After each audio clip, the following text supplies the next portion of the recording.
Before we descend into the darkness, I want to ask a favour. If you enjoy this story, please use your hype points on this video. It helps the channel more than you possibly know. If you're listening on Spotify, leaving a review makes a massive difference. And if you'd like, comment what time it is and where in the world you're listening from. We absolutely love seeing where everyone is tuning in. And of course, if you enjoy the content, consider subscribing. Now let's begin. Imagine being told something that sounds perfectly simple. You will receive a visit on one of the next 5 weekdays, and when it happens, you will not have known in advance which day it would be. The words themselves carry no mystery. They describe a future event paired with a claim about your own knowledge. Yet when you sit down and try to reason through what those words actually mean, something strange begins to happen. The statement seems to fold in on itself. What looked like a straightforward announcement becomes a puzzle that has occupied philosophers, mathematicians, and logicians for decades. This is the essence of what is often called the surprise examination paradox, though it appears in many forms. The unexpected hanging, the surprise inspection, the unanticipated quiz. The structure remains the same. Someone in authority makes a promise about a future event and adds a condition about surprise or unpredictability. Then someone tries to reason about that promise, and the reasoning leads to a conclusion that seems impossible to reconcile with what actually happens. Let us begin with the most basic version, stripped of all embellishment. A prisoner is informed by a judge that an execution will take place on one weekday during the coming week, Monday through Friday. The prisoner is also told that the execution will be a surprise. What does surprise mean here? It means that on the morning of the execution, the prisoner will not know with certainty that the execution is scheduled for that day. The prisoner will wake up that morning without being able to deduce, based on logic and the information available, that today is the day. This is not about fear or anxiety or wild guessing. It is a precise statement about knowledge and deduction. The prisoner may suspect, may worry, may feel dread, but those are not the same as knowing. The condition of surprise is a condition about logical certainty. If the prisoner can sit down the night before and prove, using only logic and the original announcement, that the execution must occur tomorrow, then tomorrow would not be a surprise. The promise would be broken. This setup seems entirely reasonable. Authorities carry out plans all the time, without revealing exact timing. Military inspections happen without advance notice. Teachers give pop quizzes. Parents plan surprise parties. The idea that something can be scheduled but still unpredictable is woven into ordinary life. So when the judge tells the prisoner that the execution will happen but will also be a surprise, nothing about the sentence sounds paradoxical at first. It sounds like a straightforward, if grim, piece of information. The prisoner might feel despair or hope or confusion, but there is no obvious logical trap waiting in the words themselves. The paradox only emerges when the prisoner begins to think about what those words actually require. And so the prisoner begins to reason. The execution will happen on one of 5 days, Monday, Tuesday, Wednesday, Thursday or Friday. It will be a surprise, meaning the prisoner cannot know in advance which day it will be. The prisoner decides to think backward from the end of the week, starting with Friday. Suppose the prisoner thinks that the execution has not happened by Thursday evening. Thursday passes without incident. The prisoner goes to sleep Thursday night, wakes up Friday morning, and realizes something important. There is only 1 day left in the week. The judge promised the execution would happen this week. If it has not happened yet, and only Friday remains, then the execution must happen today. There is no other possibility. The prisoner can deduce with absolute certainty that Friday is the day. But if the prisoner can deduce this, then Friday morning would not be a surprise. The prisoner would know through pure logic that the execution is coming that very day. This contradicts the judge's promise that the execution would be a surprise. Therefore, the prisoner concludes the execution cannot happen on Friday. This reasoning feels solid. It uses only the information given in the original announcement. It makes no wild leaps or strange assumptions. It simply follows the logic of elimination and the definition of surprise. If Friday were the day, the prisoner would know it in advance, so Friday cannot be the day. The prisoner has ruled out one of the 5 possibilities, and this is where the paradox starts to accelerate, because the same reasoning can be applied again. Now suppose the execution has not happened by Wednesday evening. Thursday and Friday are both still ahead, but the prisoner has just proven that Friday is impossible. So if Thursday night arrives and nothing has happened yet, the prisoner will know that Friday is not an option. That leaves only Thursday.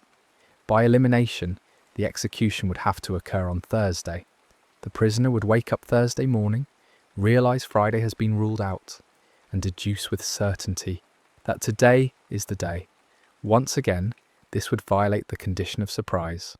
Thursday morning would not bring uncertainty, it would bring logical certainty. Therefore, the prisoner concludes, the execution cannot happen on Thursday either.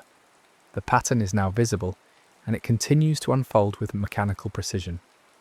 If Friday and Thursday are both impossible, then consider Wednesday. Suppose nothing has happened by Tuesday night. The prisoner knows Friday is impossible, and Thursday is impossible. That leaves only Wednesday, Tuesday and Monday as options.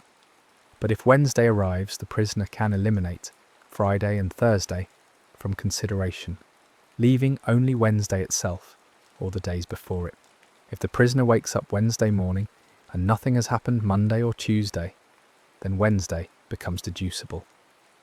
It would not be a surprise, so Wednesday is impossible. Then Tuesday becomes deducible if Monday passes without incident. So Tuesday is impossible, and Monday, if it is the only day left after all others are eliminated, would be deducible from the very start. So Monday is impossible too. Step by step, day by day, the prisoner's reasoning eliminates every option. The backward induction spreads from Friday all the way to Monday. Each day falls to the same argument. If all the later days are impossible, then each remaining day becomes predictable in turn, and therefore cannot satisfy the surprise condition. The conclusion is stark and strange. There is no day on which the execution can occur while still being a surprise. The judge's announcement, taken literally and analysed logically, appears to describe an impossible situation. The prisoner has proven, or seems to have proven, that the execution cannot happen at all. This is a powerful moment in the paradox. The prisoner has used only rational thought, only the tools of logic, to arrive at a conclusion that contradicts the plain meaning of the original statement. The judge said the execution will happen. The prisoner's reasoning says it cannot. One of these must be wrong. And if the prisoner is confident in the reasoning, then the judge's promise must be false or contradictory.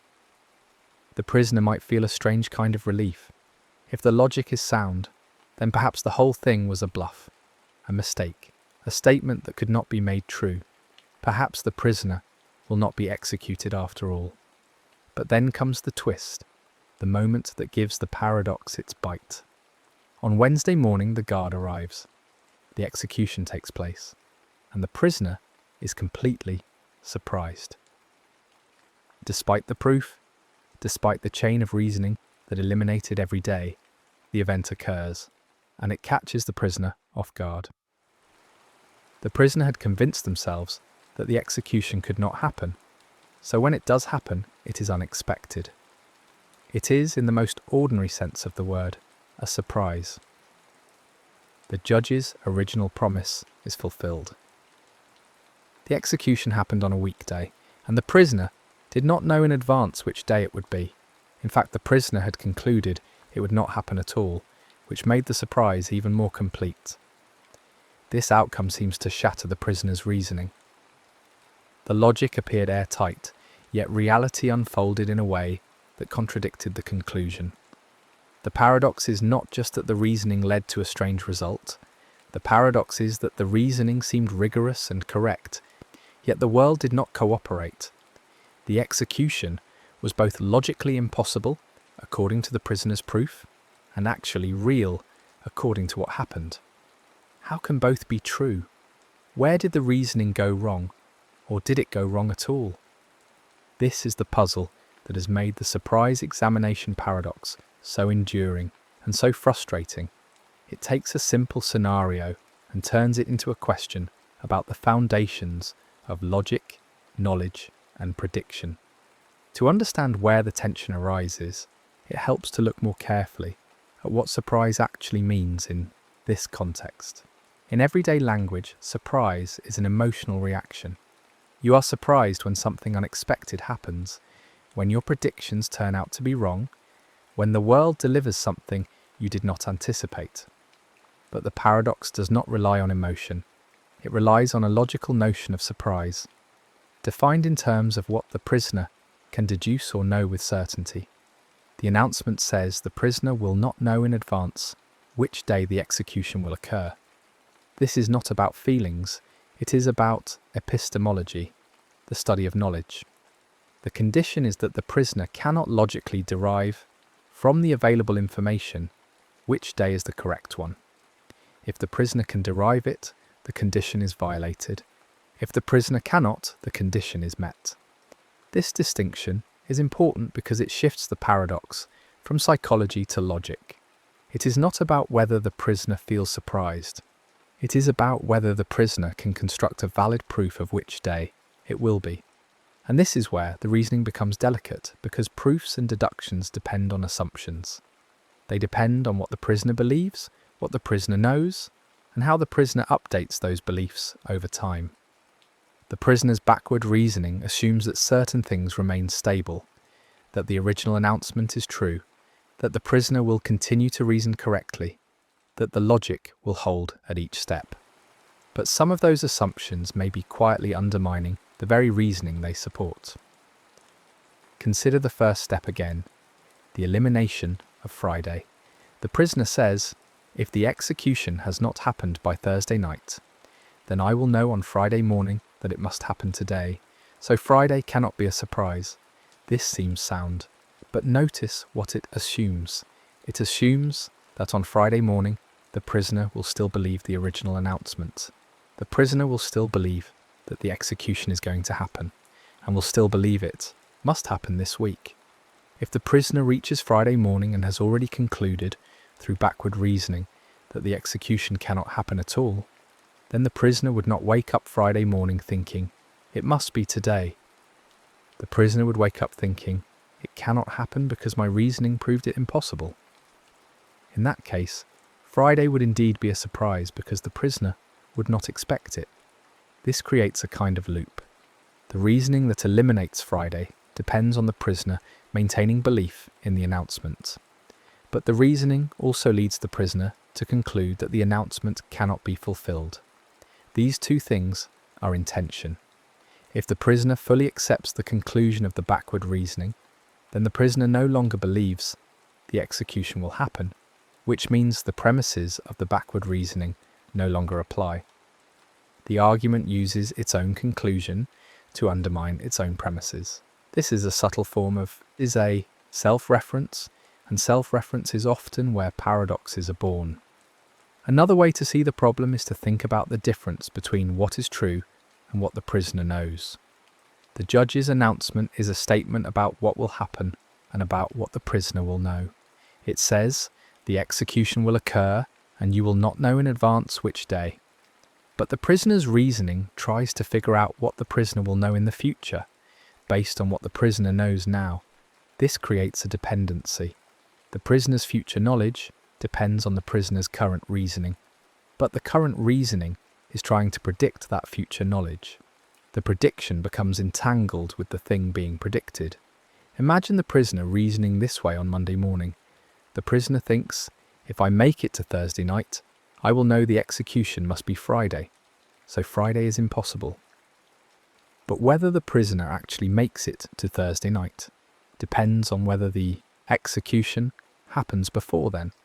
And whether the execution happens before then is exactly what the prisoner is trying to figure out. The reasoning is circular in a hidden way. It assumes the prisoner will reach certain points in the week, then uses that assumption to draw conclusions about what must happen, which in turn affects whether those points are actually reached. The logic folds back on itself, and that folding creates instability. Philosophers and logicians have spent a great deal of effort trying to pin down exactly whether reasoning fails, or whether it fails at all. There is no single, agreed-upon resolution. Instead, there are several different interpretations, each highlighting a different aspect of the paradox. These interpretations are not necessarily contradictory. They are more like different lenses through which to view the same strange phenomenon.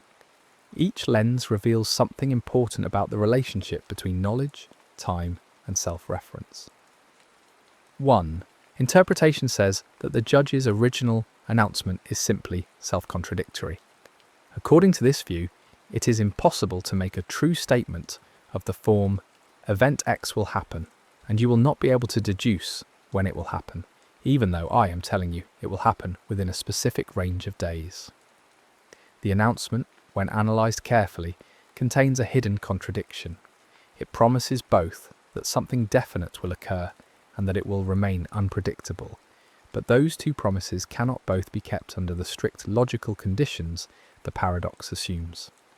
If the judge truly announces the execution and truly restricts it to 5 specific days, then there are scenarios, like reaching Thursday night, where the prisoner can deduce the day. The announcement tries to rule out those scenarios by saying the execution will be a surprise, but ruling them out is precisely what makes the announcement incoherent. The paradox on this view is not really a paradox, it is just an impossible statement dressed up as a puzzle. The resolution is to recognize that the judge cannot make such an announcement truthfully. Any attempt to do so will lead to contradiction. This interpretation has a certain elegance. It cuts through the confusion by declaring that the setup itself is flawed. There is no need to find a subtle error in the prisoner's reasoning, because the prisoner is reasoning about an impossible premise. Of course, the reasoning leads to strange conclusions. It is trying to make sense of something that does not make sense. The paradox dissolves once you accept that the judge's words cannot be both true and coherent.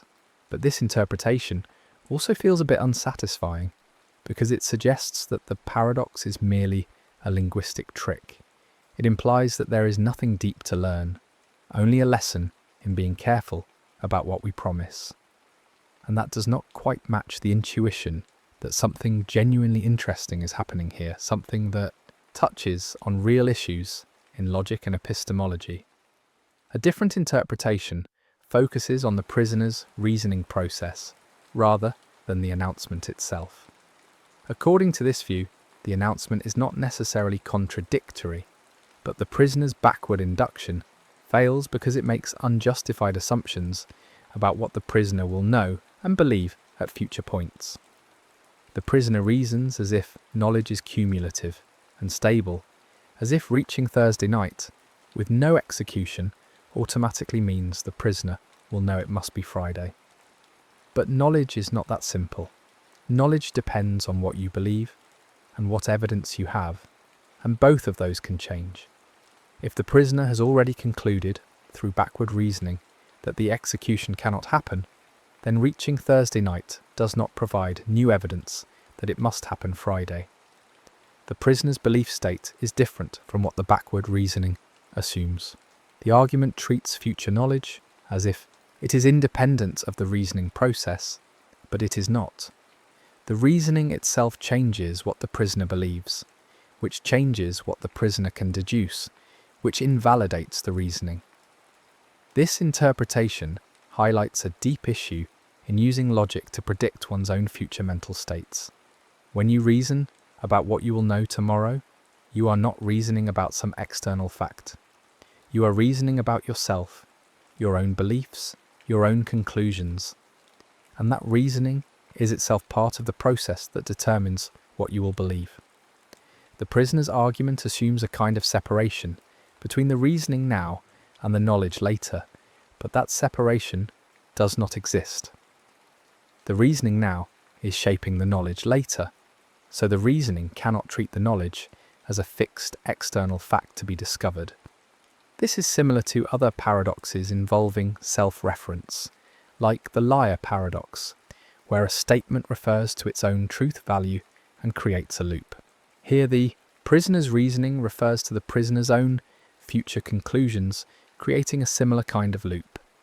Yet another way to dissolve the paradox is to question whether surprise really means what the paradox assumes it means. In the formal version of the paradox, surprise is defined as the absence of certainty. The prisoner is surprised if, and only if, the prisoner cannot deduce the day in advance. But in ordinary life, surprise is more flexible. You can be surprised by something even if you could have predicted it. You can be surprised by something even if, in hindsight, all the clues were there. Surprise is about actual expectations, not just theoretical deducibility. If the prisoner spends the whole week convinced that the execution will not happen because the backward reasoning proved it impossible, then when the execution does happen, the prisoner is genuinely surprised. The prisoner's actual expectation was that nothing would occur.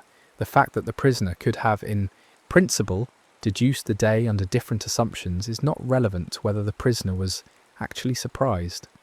This interpretation suggests that the paradox arises from conflating two different notions of surprise. There is logical surprise, defined in terms of what can be proven, and there is psychological surprise, defined in terms of what someone actually expects. The judge's announcement, in ordinary language, is probably about psychological surprise. The judge is saying the prisoner will not expect the execution on the day it happens, but the prisoner's reasoning interprets the announcement as being about logical surprise, about what can be deduced. These are not the same thing, and the paradox exploits the gap between them. Once you recognize that gap, the paradox loses some of its force. The execution can be logically deducible in certain scenarios and still be psychologically surprising, because the prisoner's actual mental state does not align with what the formal logic says is deducible. Each of these interpretations offers a way to relieve the tension, but none of them fully captures the strangeness of the experience of working through the paradox. There is something genuinely puzzling about the fact that the prisoner's reasoning seems so convincing, step by step, and yet leads to a conclusion that is contradicted by events. It feels like the reasoning should work. It feels like you should be able to use logic to figure out what will happen. But the paradox shows that there are limits to what reasoning can do, especially when reasoning tries to predict its own future conclusions, or when it involves statements about knowledge and belief. The paradox also reveals something important about the structure of time and prediction. Most logical reasoning is timeless. If A implies B, then that implication holds regardless of when you discover it. But the surprise examination paradox is fundamentally about time. It is about what you can know now versus what you will know later. It is about how information accumulates as time passes and how that accumulation changes what can be deduced. The prisoner's reasoning tries to collapse time, to figure out everything in advance, but time resists that collapse. The passage of time brings new information, and that new information changes the logical landscape. What was deducible on Monday may not be deducible on Wednesday, not because the facts changed, but because what the prisoner knows and believes has changed. This connects to broader questions in epistemology about the nature of knowledge and belief. Knowledge is often defined as justified true belief. You know something if you believe it, it is true, and you have good reasons to believe it. But the surprise examination paradox challenges this neat definition. The prisoner believes, with apparent justification, that the execution cannot happen. The prisoner has reasoned through the possibilities and found them all wanting. That belief is justified by the backward induction argument, but the belief is false because the execution does happen. So the prisoner has justified false belief. Does that mean the justification was flawed? Or does it mean that justification is not always enough? The paradox does not provide clear answers, but it raises the questions in a vivid and unavoidable way. There is also a connection to game theory and strategic reasoning. In game theory, players often reason about what other players will do, and those other players are also reasoning about what the first player will do. This creates layers of reasoning. I think that you think that I think. The surprise examination paradox involves a similar kind of layered reasoning, except here the prisoner is reasoning about their own future self.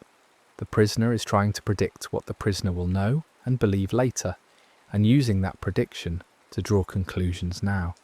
But the prisoner's future self is not an independent player. The future self is shaped by the reasoning happening now. This creates a kind of strategic loop where the reasoning influences its own outcome, and that influence makes the reasoning unstable. One of the most intriguing aspects of the paradox is how robust it is to variations. You can change the scenario in many ways, and the paradox persists. Instead of an execution, imagine a teacher announcing a surprise quiz. Instead of a prisoner, imagine a student trying to figure out when the quiz will be. The backward reasoning unfolds in exactly the same way. The student reasons that the quiz cannot be on the last day of the period, because that would be predictable, and then eliminates each earlier day in turn, concluding the quiz is impossible. Then the teacher gives the quiz, and the student is surprised. The paradox does not depend on the grim details of execution. It works with any scenario where someone in authority schedules an event within a known range and adds the condition that it will be unpredictable. You can also change the number of days. Suppose the judge says the execution will happen within 2 days, Monday or Tuesday. The prisoner reasons, if Monday passes, it must be Tuesday. So Tuesday is not a surprise, so it cannot be Tuesday. Then it must be Monday. But if it must be Monday, then Monday is not a surprise either. So the execution cannot happen at all. Yet, it can happen on Monday and be a surprise, because the prisoner convinced themselves it could not happen. The paradox works even with just 2 options. In fact, it works with any finite number of options greater than 1. The backward reasoning always finds a way to eliminate every possibility, and yet the event can still occur and still be surprising. Some versions of the paradox involve not days, but other units of time or other forms of discretization. Instead of weekdays, imagine a prisoner told the execution will happen during one of 5 specific hours, and they will not know in advance which hour. The reasoning proceeds in the same way, eliminating the last hour, then the second to last, and so on. Or imagine a sequence of rooms instead of a sequence of days. A person is told they will find a prize in one of 5 rooms, but they will not know in advance which one. They reason backward from the 5th room, eliminating each room in turn. The paradox adapts to all these variations because its core is not about execution, or days or rooms. Its core is about the interaction between a prediction, a condition about knowledge, and the self-referential nature of reasoning about one's own future beliefs. There is even a version of the paradox that removes the authority figure entirely. Suppose a person simply believes, for whatever reason, that something will happen to them in the next 5 days, and it will happen on a day they do not expect. They try to reason about when it will be and reach the same contradictory conclusion. The paradox does not strictly require an announcement from someone else. It can arise from any situation where someone tries to predict an event under a constraint about their own knowledge of the prediction. This makes the paradox even more unsettling because it suggests the problem is not about communication or promises. It is about the structure of self-referential reasoning itself. Philosophers have connected the surprise examination paradox to other famous problems in logic and philosophy. It shares structure with the liar paradox, where a statement says of itself that it is false, creating an unresolvable loop. It relates to Gödel's incompleteness theorems, which show that any sufficiently rich logical system contains statements that cannot be proved or disproved within the system. It touches on issues in modal logic, the logic of possibility and necessity, because the paradox involves reasoning about what must be true versus what might be true. It connects to epistemic logic, the logic of knowledge, because the whole puzzle is about what the prisoner knows or can deduce. In all these areas, the paradox serves as a concrete example of how reasoning about knowledge, truth, and self-reference can lead to unexpected difficulties. The paradox also has implications for practical reasoning and decision-making. In real life, we often try to predict what will happen based on what we know now. We make plans, anticipate events, prepare for contingencies. The surprise examination paradox suggests there are limits to this kind of anticipation, especially when the events we are trying to predict depend on our own beliefs and reactions. If a military commander announces a surprise inspection, the announcement itself changes the behaviour of the troops, which might change when the inspection can effectively be a surprise. If a regulator announces a surprise audit, companies might alter their behaviour in ways that interact with the timing of the audit. The interplay between the announcement and the response is not simple, and the paradox captures some of that complexity in a stylised form. There is also a question about rationality. Is the prisoner reasoning rationally when they perform the backward induction? Each step seems rational. It seems rational to conclude that if only one day remains, the execution must be that day. It seems rational to conclude that if a day can be deduced in advance, it does not meet the surprise condition. It seems rational to apply this reasoning repeatedly. Yet the conclusion is that the execution cannot happen, which is contradicted by events. Does this mean the prisoner is being irrational, or does it mean that rationality has limits? Some philosophers argue that the prisoner's reasoning is rational but unsound, meaning the steps are logical, but one of the premises is false. Others argue that the reasoning is sound but not applicable, meaning it is correct in an abstract sense but fails when applied to a real scenario involving time and belief. Still others argue that the reasoning reveals a genuine inconsistency in the concept of a surprise execution, showing that the concept itself is problematic.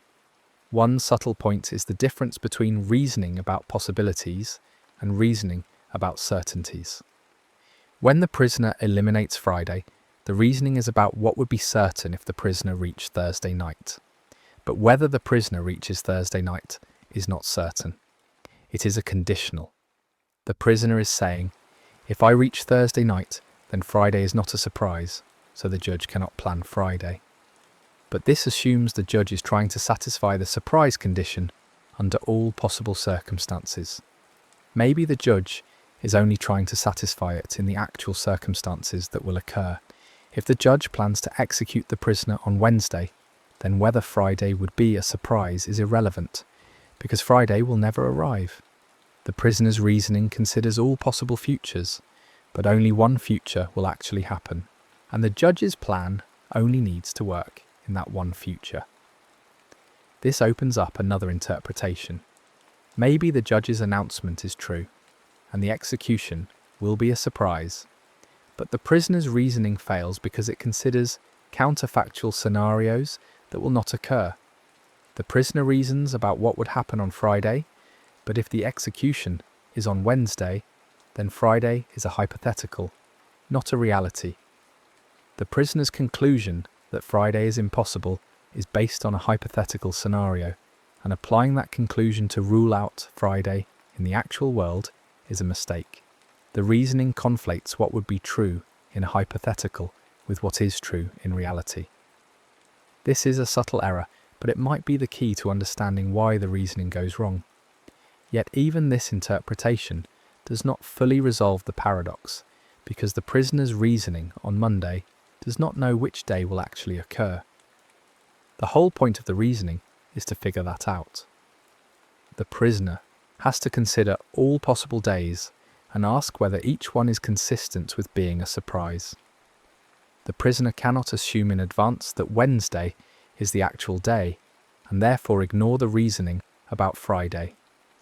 The reasoning has to work across all possibilities, and that is where the trouble starts. The attempt to reason across all possibilities leads to the conclusion that no possibility works. But that conclusion is contradicted by the fact that one possibility does work in practice. Another angle is to think about common knowledge, a concept from game theory and epistemic logic. Common knowledge means not only that everyone knows something, but that everyone knows that everyone knows it, and everyone knows that everyone knows that everyone knows it, and so on, infinitely. Some analyses of the paradox suggest that the judge's announcement does not create common knowledge of the surprise condition in the right way. The judge knows the plan, the prisoner knows the announcement. But does the prisoner know that the judge knows that the prisoner knows the announcement? And does the judge account for the prisoner's reasoning in making the plan? If the layers of knowledge are not perfectly aligned, the reasoning might break down. The prisoner's backward induction assumes a certain structure of mutual knowledge, and if that structure is not actually in place, the reasoning does not go through. This is getting at a very abstract level, but it points to something important. The paradox is not just about logic in a vacuum. It is about logic applied to a situation involving two agents, a judge and a prisoner, who have different information and different perspectives. The prisoner is trying to deduce the judge's plan, but the judge's plan might take into account the prisoner's reasoning. This creates a feedback loop, where each agent's reasoning depends on the others, and that feedback might destabilize the whole setup. In a sense, the paradox is about the impossibility of one rational agent perfectly predicting another rational agent's plan when that plan is designed to be unpredictable to the first agent. It is worth pausing to consider how the paradox feels from the prisoner's perspective, even though this is a thought experiment and not a real scenario. The prisoner starts with a piece of information that seems to offer a glimmer of hope, or at least understanding. The judge has announced the execution will happen, but the prisoner thinks, perhaps I can figure out when, and knowing when might give me some control, or at least some certainty. The prisoner sits down to reason, step by step, and the reasoning seems to work. Each day is eliminated in turn. The conclusion is that the execution cannot happen. For a moment, the prisoner might feel relief or vindication. The logic is on my side. The judge has made a mistake or a bluff. I am safe. But then reality intervenes. The execution happens. The logic did not protect the prisoner. The reasoning did not reveal a flaw in the judge's plan. Instead, the reasoning created a false sense of certainty, and that false certainty made the actual event even more surprising. This emotional arc, from hope to certainty to shock, mirrors the logical arc of the paradox, from premise to deduction to contradiction. From the judge's perspective, if we imagine the judge as aware of the paradox, the situation is different. The judge knows that announcing a surprise execution might lead the prisoner to reason backward and conclude it cannot happen. The judge also knows that this conclusion is false, because the judge has a specific day in mind and will carry it out. The judge might even be relying on the prisoner's reasoning to ensure the surprise. By announcing the execution and the surprise condition, the judge sets up a situation where the prisoner's own logic leads the prisoner astray. The prisoner's rationality becomes a tool for the judge's purpose. This adds a layer of irony to the paradox. The more rational the prisoner tries to be, the more thoroughly the prisoner is deceived. But this irony depends on the judge being outside the paradox, immune to the reasoning that traps the prisoner. In reality, the paradox applies to anyone trying to reason about it, judge or prisoner, teacher or student. The paradox is not about deception or cleverness. It is about the structure of the problem itself. Anyone who takes the surprise condition seriously and tries to reason about it rigorously will encounter the same difficulties. The paradox is a feature of the logical landscape, not a trick played by one person on another. Let us return to the idea of surprise as a logical condition versus a psychological state. In formal terms, surprise is often modelled as the absence of knowledge. If you know something will happen, you are not surprised when it happens. If you do not know it will happen, you're surprised. But knowledge in logic is usually treated as satisfying certain axioms. Knowledge is true. If you know something, it is true. Knowledge is introspective. If you know something, you know that you know it. Knowledge is consistent. You cannot know contradictory things. These axioms create a structure that is clean and mathematically tractable, but it might not match the messiness of real belief and expectation. Real people have partial beliefs, uncertain expectations, contradictory intuitions. Real people can think they know something and be wrong. Real people can be surprised by things they should have anticipated and unsurprised by things they could not have predicted. The formal notion of knowledge used in the paradox is an idealization, and the paradox might be revealing the limits of that idealization. If we relax the formal definition of knowledge and allow for more realistic models of belief, the paradox might soften. Instead of saying the prisoner knows the execution must be Friday if it has not happened by Thursday, we might say the prisoner has a very strong belief, a high degree of confidence, but not absolute certainty. And strong belief is not the same as knowledge. The prisoner might be 99% sure, but that 1% of doubt is enough to preserve the possibility of surprise. This probabilistic approach changes the character of the reasoning. Instead of eliminating days with certainty, the prisoner updates probabilities. Each day that passes without an execution shifts the probabilities for the remaining days. But no day is ever reduced to zero probability until it actually happens or does not happen. This way of thinking dissolves the paradox by avoiding the absolute certainties that the backward reasoning relies on. However, the probabilistic approach has its own challenges. If the prisoner assigns probabilities to each day, what should those probabilities be?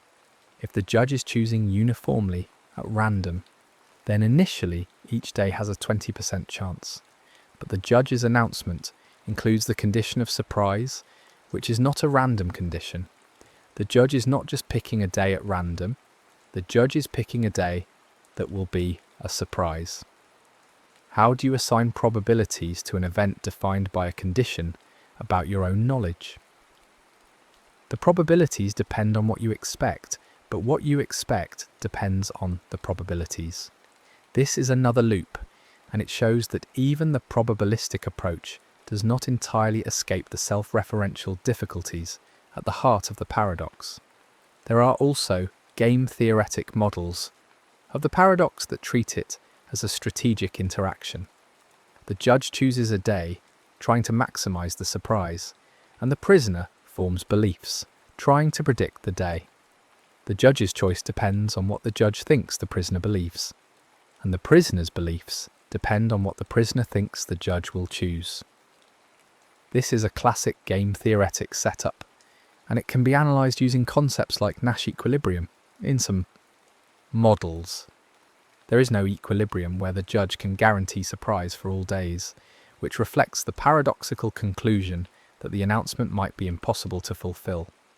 In other models, mixed strategies or randomness allow for an equilibrium where the prisoner is genuinely uncertain.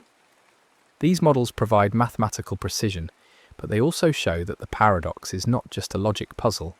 It is a question about strategic reasoning and the limits of prediction in interactive settings.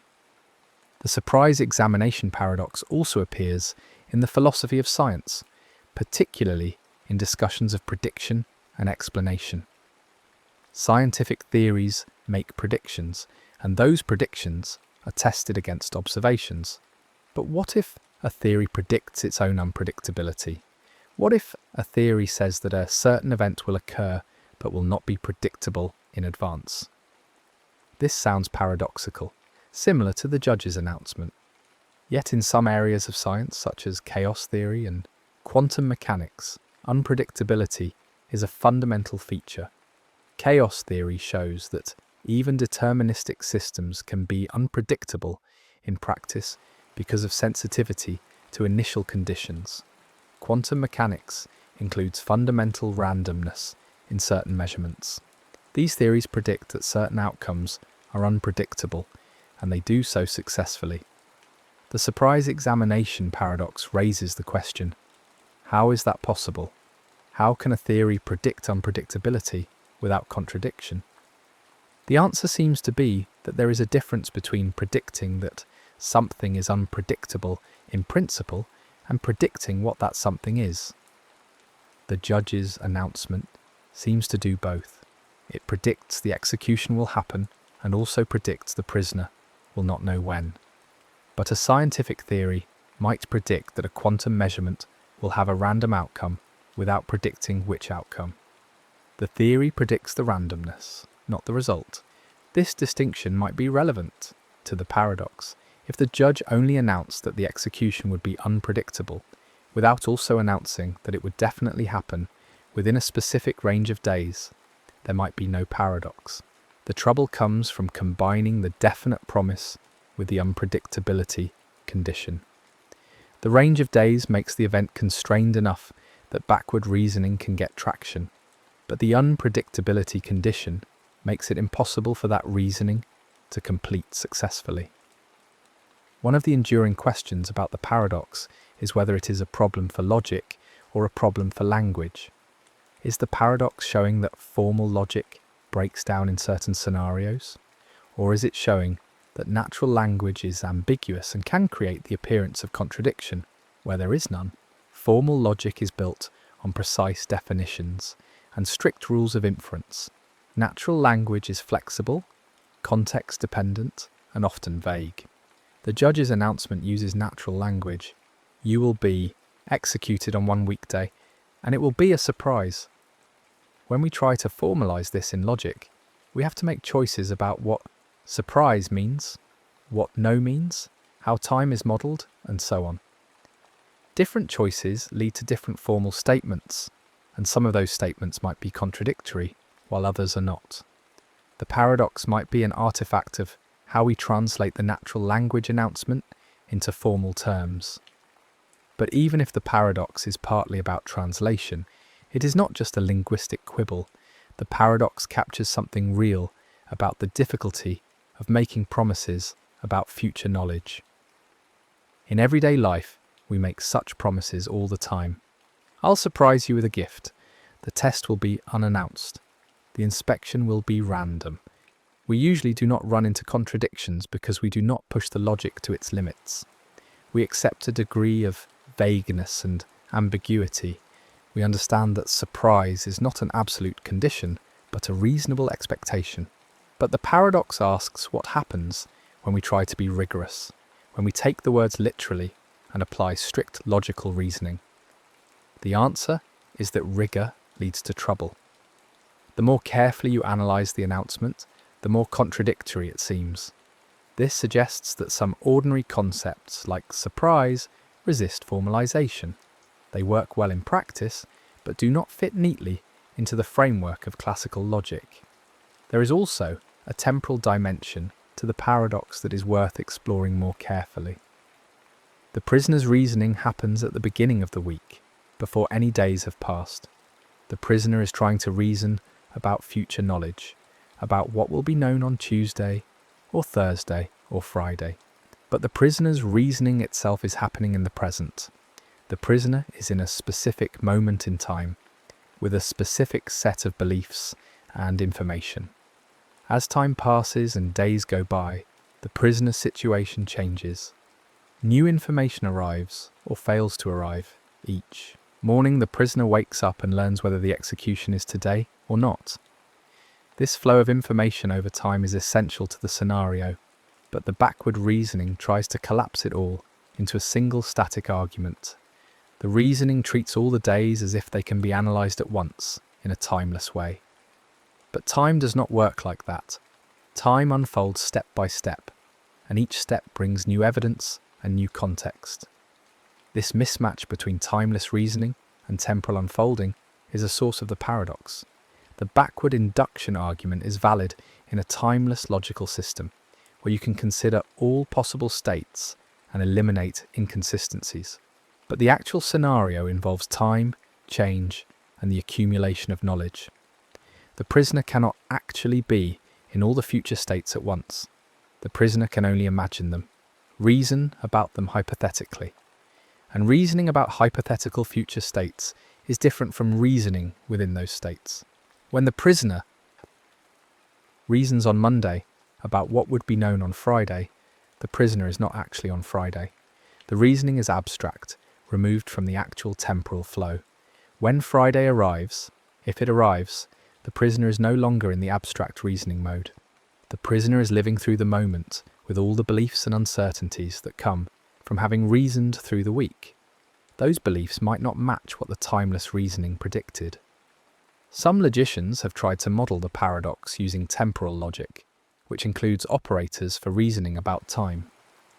Temporal logic can express statements like, it will be the case that X, or it was the case that Y or X holds until Y happens. Using temporal logic, you can try to formalize the judge's announcement more carefully, distinguishing between what is true at different times and what is known at different times. These formal models sometimes reveal hidden assumptions in the informal reasoning, or they show that the announcement cannot be formalized without introducing modal operators that interact in complex ways. The technical details can be intricate, but the upshot is that temporal reasoning about knowledge is subtle, and the paradox exposes some of that subtlety. Another connection is to the philosophy of free will and determinism. If the judge has decided in advance which day the execution will be, then the day is already determined. The prisoner's reasoning does not change that determination. The execution will happen on the day the judge chose, regardless of what the prisoner concludes. Yet the prisoner's reasoning seems to suggest that the prisoner's own logic constrains what the judge can choose. The prisoner concludes that no day is possible, which seems to imply that the judge cannot have made a valid choice. This creates a tension between the determinacy of the judge's decision and the prisoner's reasoning about possibilities. It is reminiscent of debates about whether the future is fixed or open, whether our choices are determined or free. The paradox does not resolve those debates, but it illustrates how reasoning about future events can feel like it constrains those events, even when logically it does not. There is also a playful side to the paradox, a sense in which it is a kind of intellectual game. Presenting the paradox to someone for the first time and watching them work through the reasoning is a common exercise in philosophy classes. People often have strong reactions. Some immediately see the flaw and point it out. Others are convinced by the backward reasoning and insist the execution cannot happen. Still others are puzzled and uncertain, sensing that something is wrong but unable to pinpoint it. The variety of reactions shows that the paradox touches on deep intuitions about reasoning, knowledge, and prediction, intuitions that differ from person to person. It is a test case for how people think about self-reference and time and certainty. The paradox has also inspired variations and extensions in the literature. One famous extension is the unexpected hanging paradox, which is essentially the same as the surprise execution, but framed as a judge telling a prisoner that they will be hanged on a day they do not expect. Another version is the surprise test paradox, where a teacher tells students there will be a test they do not expect. There are versions involving multiple prisoners, or multiple tests, or more complex conditions. Each variation explores a slightly different aspect of the underlying structure. Some versions add complications, like allowing the prisoner to communicate with the judge, or changing the number of days, or introducing uncertainty about the judge's honesty. These variations show that the core paradox is robust and adaptable, a kind of template that can be applied in many contexts. One particularly interesting variation asks what happens if the prisoner is told the execution will happen, but instead of being told it will be a surprise, the prisoner is told it will happen on a day the prisoner expects. This inverts the condition. Now the prisoner tries to figure out which day they expect, and the reasoning becomes a different kind of loop. If the prisoner expects Monday, then the judge might choose Monday, but then the prisoner would expect Monday, so it would not be unexpected, which contradicts the new condition. This inverted version also leads to paradox, showing that the problem is not specifically about surprise, but about any condition that ties the event to the prisoner's expectations or knowledge. The surprise examination paradox also connects to puzzles in probability theory, such as the two-envelope problem or the Sleeping Beauty problem. These puzzles involve reasoning about uncertain events and updating beliefs in the face of new information. They often include elements of self-reference or perspective that make the correct answer unclear. The surprise examination paradox shares this feature. It is not just a logic puzzle, it is a puzzle about how to reason when your own reasoning process is part of the scenario. This makes it harder to step outside the puzzle and see it objectively. You are inside the puzzle, and the puzzle is about you. In educational settings, the paradox is often used to teach students about the limits of logical reasoning and the importance of careful analysis. It shows that intuitive reasoning can go wrong in subtle ways, that each step of an argument can seem sound while the conclusion is false, and that formal rigor sometimes reveals problems that informal reasoning misses. It also teaches students to question assumptions, to look for hidden premises, and to recognize self-reference. These are valuable skills in philosophy, mathematics, computer science, and many other fields. The paradox is a compact, memorable example that illustrates these lessons vividly. There is also a meta level to the paradox, a sense in which discussing the paradox is itself part of the phenomenon. When we talk about the surprise examination paradox, we are reasoning about reasoning. We are analysing the prisoner's analysis. We are thinking about thinking. This meta-level reasoning is common in philosophy and logic, but it can be disorienting. It is easy to lose track of which level you are on, whether you're talking about the prisoner's beliefs or your own beliefs about the prisoner's beliefs. The paradox plays with these levels, and part of its difficulty is keeping them straight. As we approach the end of this exploration, it is worth returning to the original scenario and considering it one more time with fresh eyes. A prisoner is told an execution will happen on one weekday and will be a surprise. The prisoner reasons that no day can satisfy both conditions, so the execution cannot happen. Then the execution happens, and the prisoner is surprised. What is the lesson? The lesson is not that logic is useless or that reasoning leads us astray. The lesson is that logic has limits, especially when it tries to encompass its own application. When reasoning becomes self-referential, when it tries to predict its own conclusions, it can become unstable. The prisoner's reasoning is correct in a narrow abstract sense, but it fails to account for how the reasoning itself changes the situation. The prisoner assumes a static model of knowledge, where what will be known in the future is independent of what is concluded now. But knowledge is dynamic. It evolves with time and evidence and thought. The reasoning that eliminates Friday on Monday is not the same as the reasoning that would occur on Friday, because by Friday, the prisoner's beliefs have changed. The judge's announcement, meanwhile, is not a formal logical statement. It is a practical promise made in natural language about a future event. The judge is not claiming to satisfy a set of logical axioms. The judge is claiming to carry out an execution in a way that the prisoner will not expect, and that practical claim can be fulfilled even if a formal logical analysis finds contradictions. The gap between formal logic and practical reality is real, and the paradox lives in that gap. Formal logic offers precision and rigor, but it cannot always capture the full complexity of time, belief, and action. Practical reality is messy, context-dependent, and often ambiguous, but it can accommodate outcomes that formal logic struggles to model. This does not mean we should abandon logic or embrace contradiction. It means we should be aware of the limits of formalization. Logic is a powerful tool, but it is not the only tool, and it is not always the right tool for every question.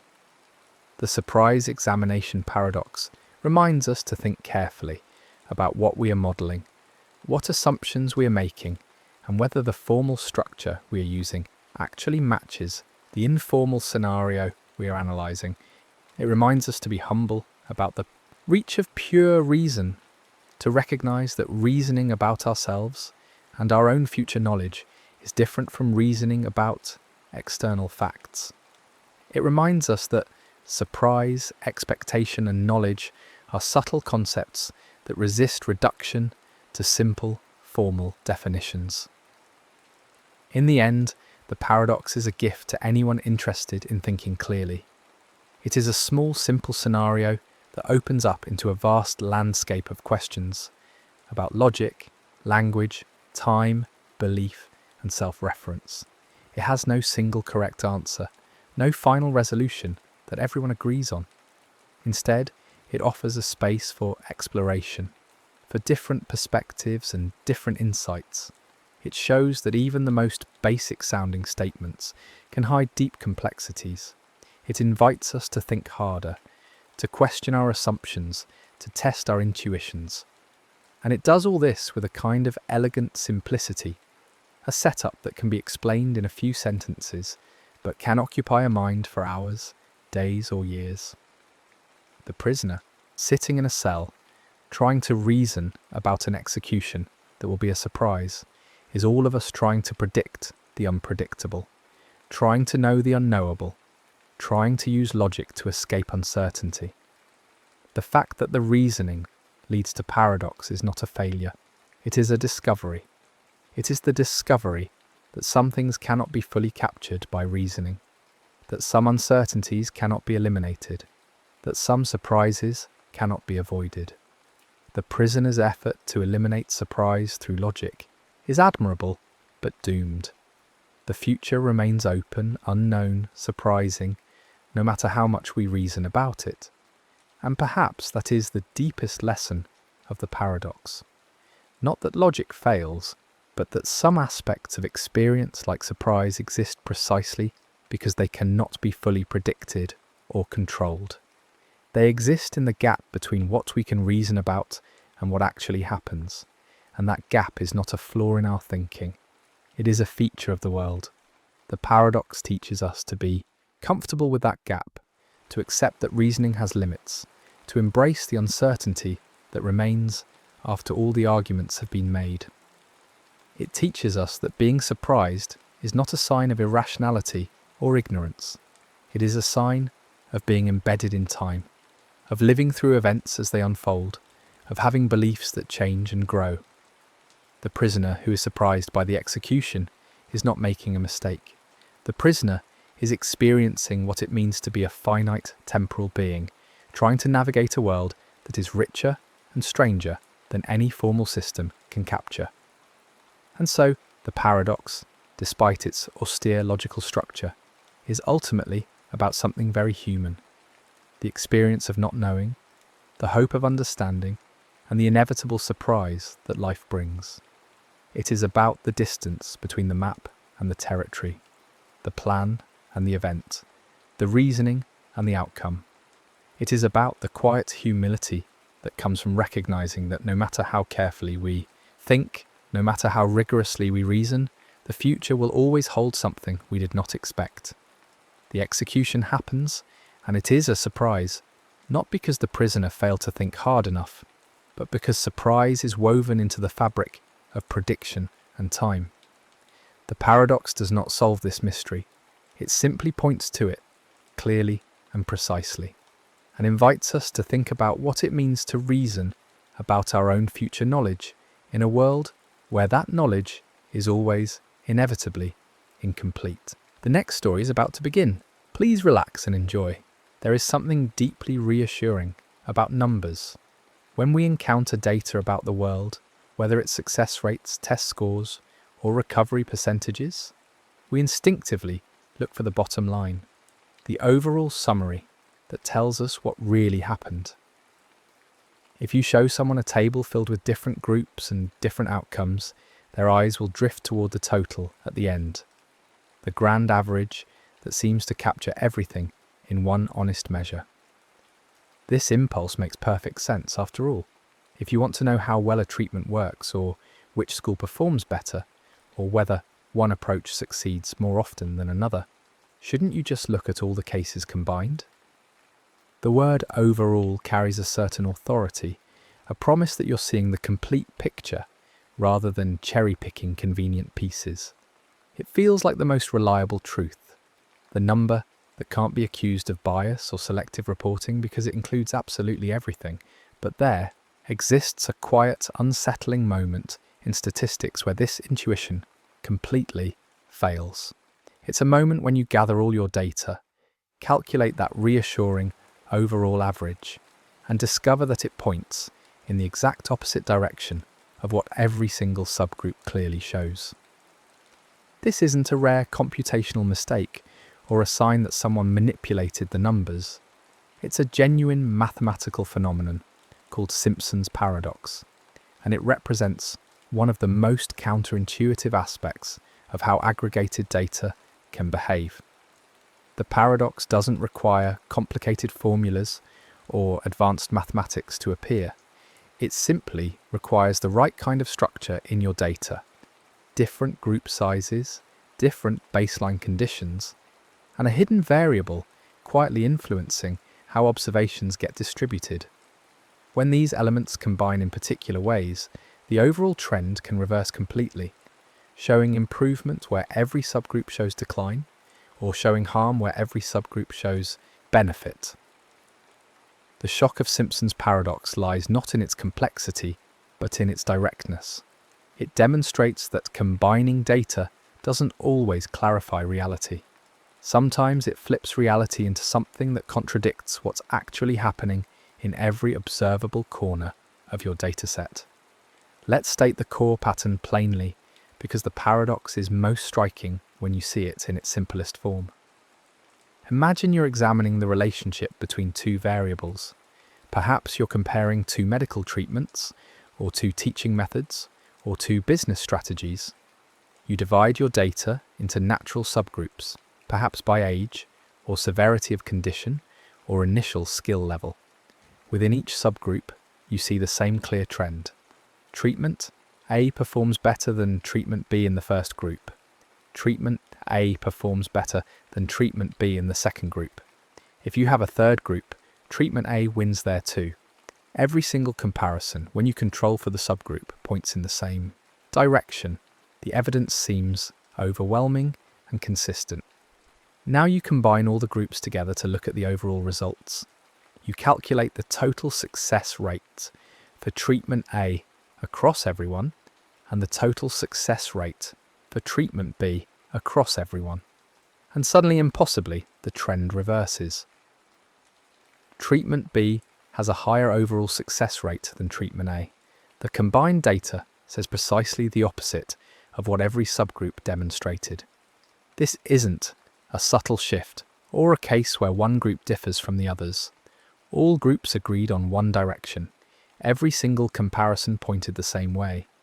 Yet the combined average points in the reverse direction. Your first instinct might be to check for a calculation error, to assume someone made a mistake in adding up the numbers. But the arithmetic is correct. The paradox is real, and it's not even particularly rare. The shock of Simpson's paradox comes from how directly it violates our intuition about aggregation. We expect that when we combine evidence from multiple sources, we're building a stronger, more complete picture. We assume that averaging across groups should give us something like a consensus, a middle ground that reflects the general pattern. But Simpson's paradox shows that combining groups isn't always like stacking similar building blocks into a taller tower. Sometimes it's more like mixing liquids of different densities. The result doesn't simply reflect the properties of each component, but rather how much of each component you included and how their different properties interact when combined. The overall average isn't a pure, unbiased summary of the underlying relationships. It's a weighted mixture, and if the weights are uneven in particular ways, that mixture can produce a complete reversal of the pattern you saw in every individual piece. To understand why this happens, we need to think carefully about what an overall average actually represents. When you calculate an average across different groups, you're not treating each group equally. You're giving more influence to the groups with more observations. This is mathematically unavoidable. If Group 1 contains 90 observations and Group 2 contains 10 observations, the overall average will be dominated by whatever happened in Group 1. That's just arithmetic. The bigger group pulls the combined average toward its own value. This weighting isn't necessarily a problem. In fact, it's often exactly what we want, especially if the groups represent how things naturally occur in the real world. If you're measuring the average height of adults and 90% of your sample is between 20 and 60 years old, while only 10% is over 80, the overall average will mostly reflect the heights of younger and middle-aged adults, which makes sense because that's what most adults are. But this weighting becomes deeply problematic when the groups differ not just in size but in their baseline characteristics, when the groups aren't just different quantities of the same thing, but fundamentally different contexts. Simpson's paradox emerges when groups have different baseline levels of the outcome you're measuring, and when those groups are unevenly distributed between the conditions you're comparing. The overall average then becomes a peculiar mixture. It's not measuring the pure effect of your comparison, but rather the effect mixed together with the distribution of observations across contexts.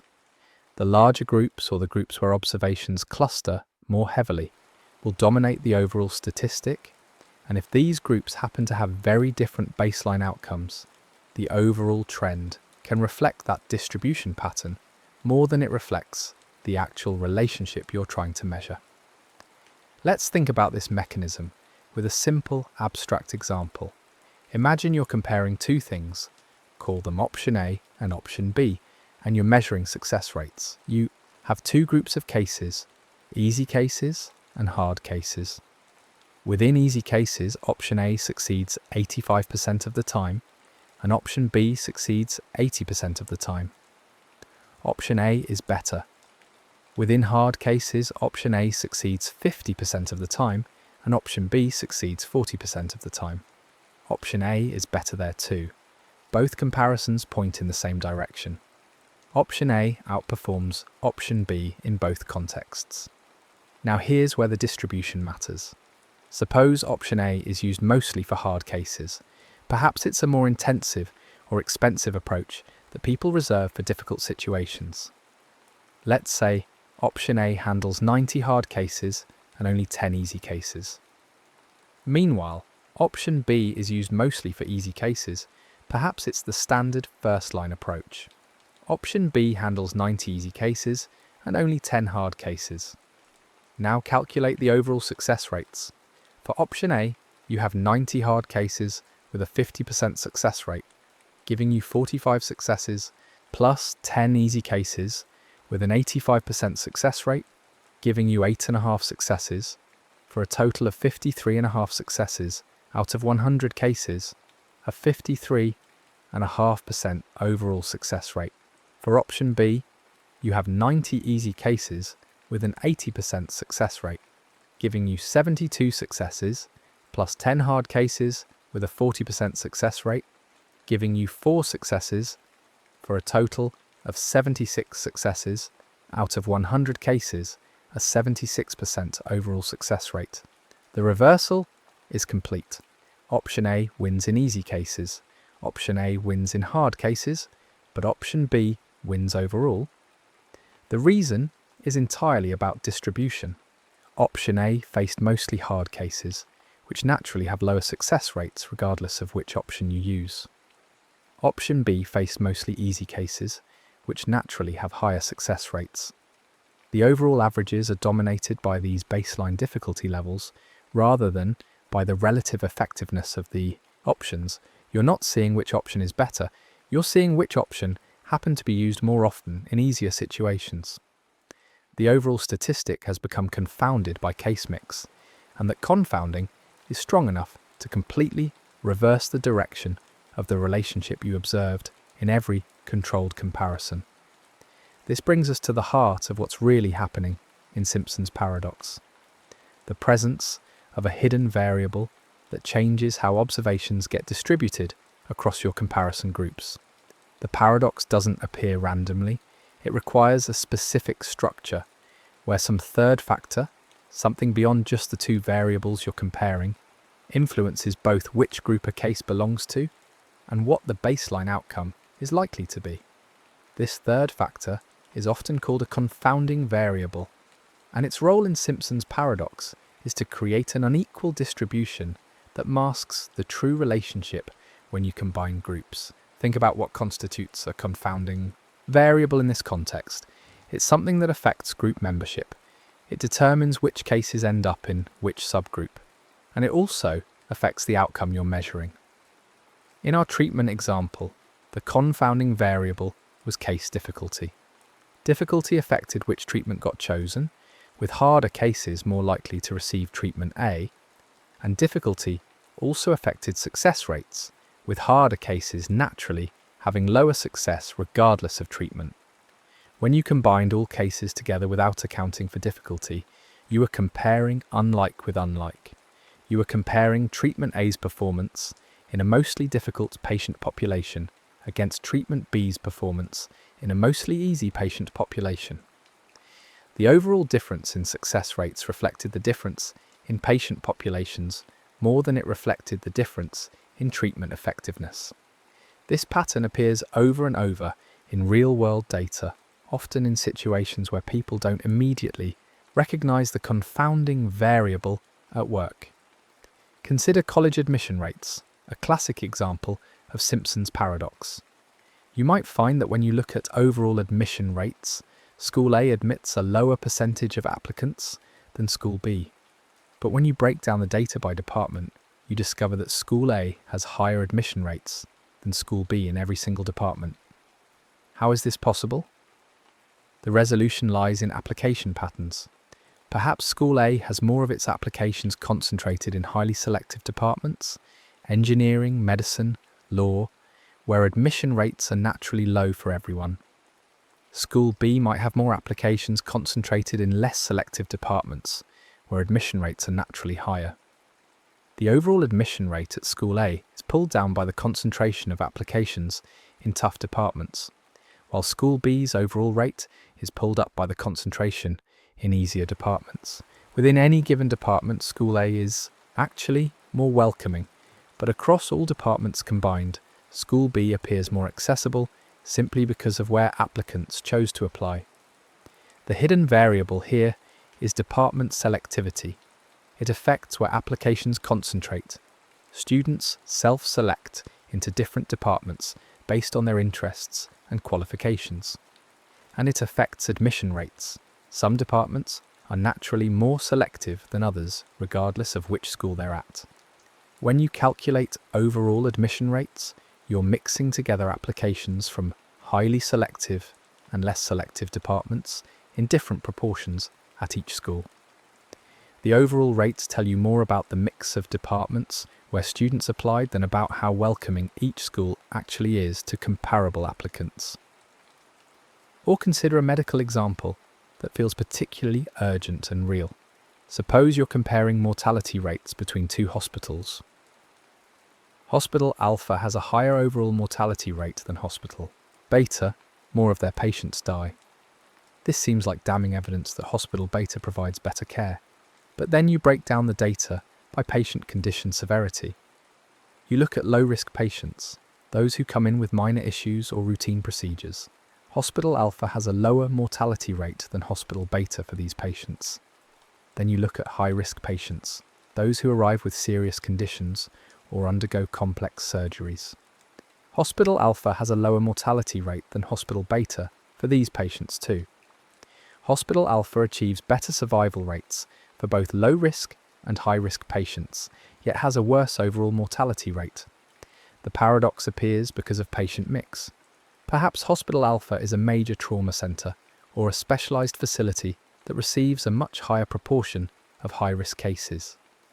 Even though they save a higher percentage of both low-risk and high-risk patients than Hospital Beta does, Their overall mortality rate is driven up by the fact that most of their patients are in the high-risk category, where mortality is inevitable for some percentage regardless of care quality. The hidden variable is patient risk level. It affects which hospital patients go to. Sicker patients get referred to specialised centres. Healthier patients might choose community hospitals. And it affects mortality. Sicker patients are more likely to die regardless of where they're treated. The overall mortality rates are confounded by case mix, and unless you account for that case mix, you might conclude the opposite of the truth about care quality. The hospital that actually saves more lives per comparable patient can appear worse when you ignore the fact that they're treating a fundamentally different and more challenging patient population. These examples share a common structure. There's a comparison you want to make between treatments, between schools, between hospitals. There's an outcome you're measuring: success rates, admission rates, survival rates. And there's a third variable that creates structure in your data: difficulty level, department selectivity, patient risk, that influences both which observations end up in which group and what the baseline outcome tends to be. When this third variable distributes observations unevenly across the groups you're comparing, the overall average becomes a weighted mixture of different baseline conditions, rather than a pure measure of the comparison you care about. The bigger the imbalance in distribution, and the bigger the difference in baseline outcomes between subgroups, the more likely you are to see Simpson's paradox appear.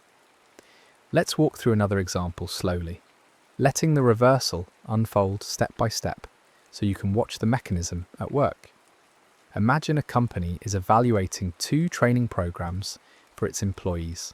Program X and Program Y both aim to improve job performance, measured by some standardized assessment. The company has two types of employees: new hires who are still learning the basics, and experienced workers who are refining advanced skills. The company decides to look at performance scores after training to see which program works better. They start by examining new hires. Among new hires who took Program X, the average post-training score is 65 out of 100. Among new hires who took Program Y, the average score is 60 out of 100. Program X appears superior for new hires, producing scores that are 5 points higher on average. Then they look at experienced workers. Among experienced workers who took Program X, the average score is 88 out of 100. Among experienced workers who took Program Y, the average score is 85 out of 100. Again, Program X produces better results, this time by 3 points. Every comparison favours Program X. It works better for new hires, and it works better for experienced workers. Confident in these findings, the company calculates the overall average scores. They're surprised to discover that across all employees combined, Program Y has a higher average score than Program X. How did this happen? The answer lies in who took which program. Let's say Program X is a more intensive, time-consuming program that requires significant time away from regular work. Because of this, the company tended to use Program X primarily for new hires, people who weren't yet fully productive anyway. So taking them away from work for training didn't represent a major opportunity cost. Out of 100 people who took Program X, 90 were new hires and only 10 were experienced workers. Meanwhile, Program Y is a lighter, more flexible program that people can complete while still doing their regular jobs.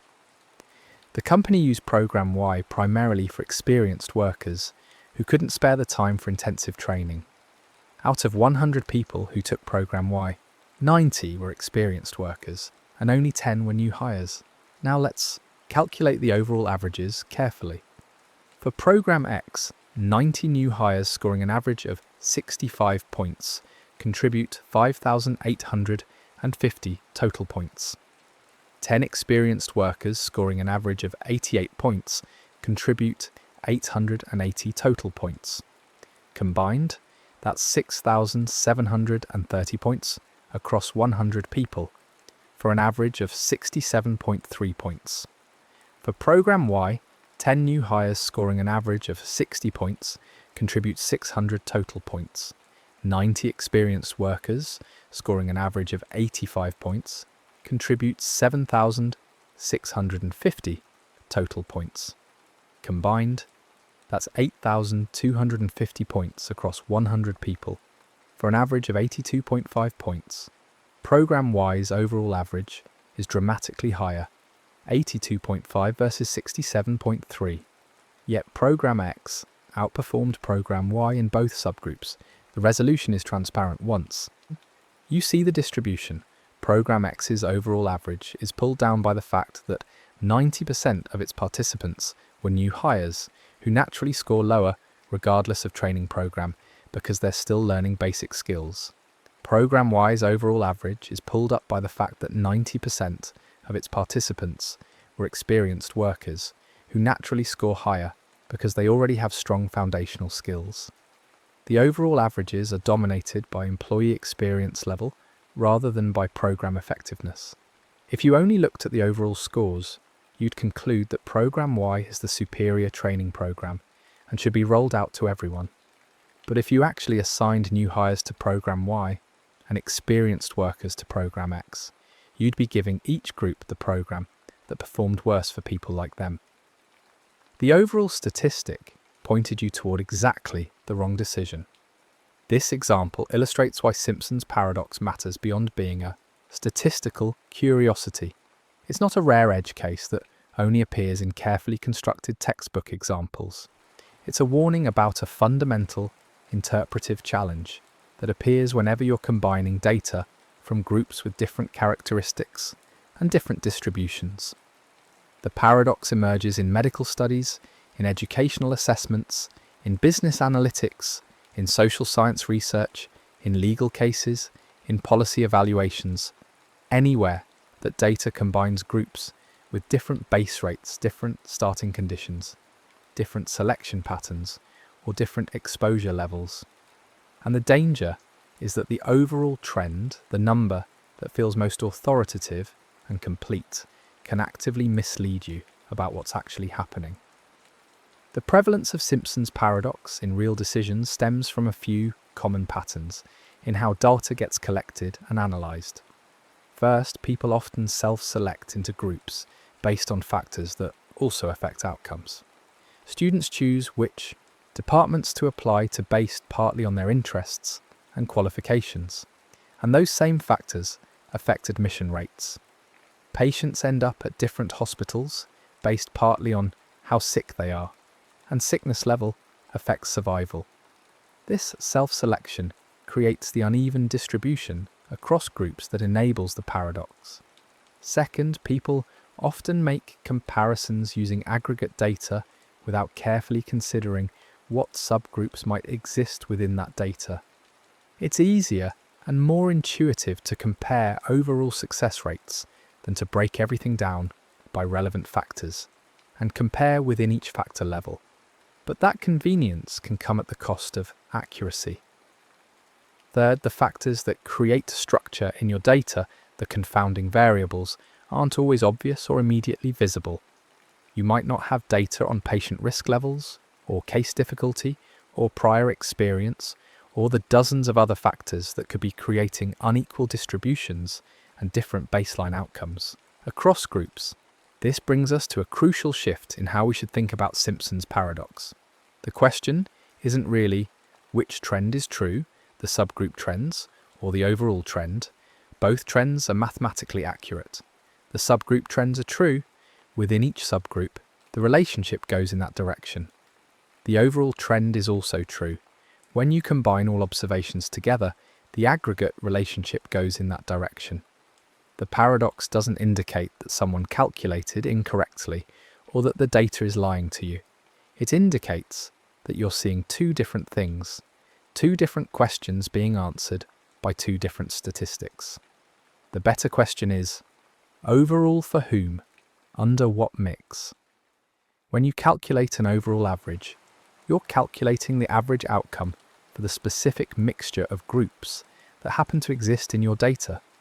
If 90% of people in your dataset received a treatment under difficult conditions and 10% received it under easy conditions, your overall average tells you what happens for that particular 90-10 mix. It doesn't tell you what would happen if the mix were different. It doesn't tell you what would happen for a specific individual whose circumstances you know. And it doesn't necessarily tell you which option is inherently better when compared under equivalent conditions. This reframing helps clarify when each type of statistic is meaningful.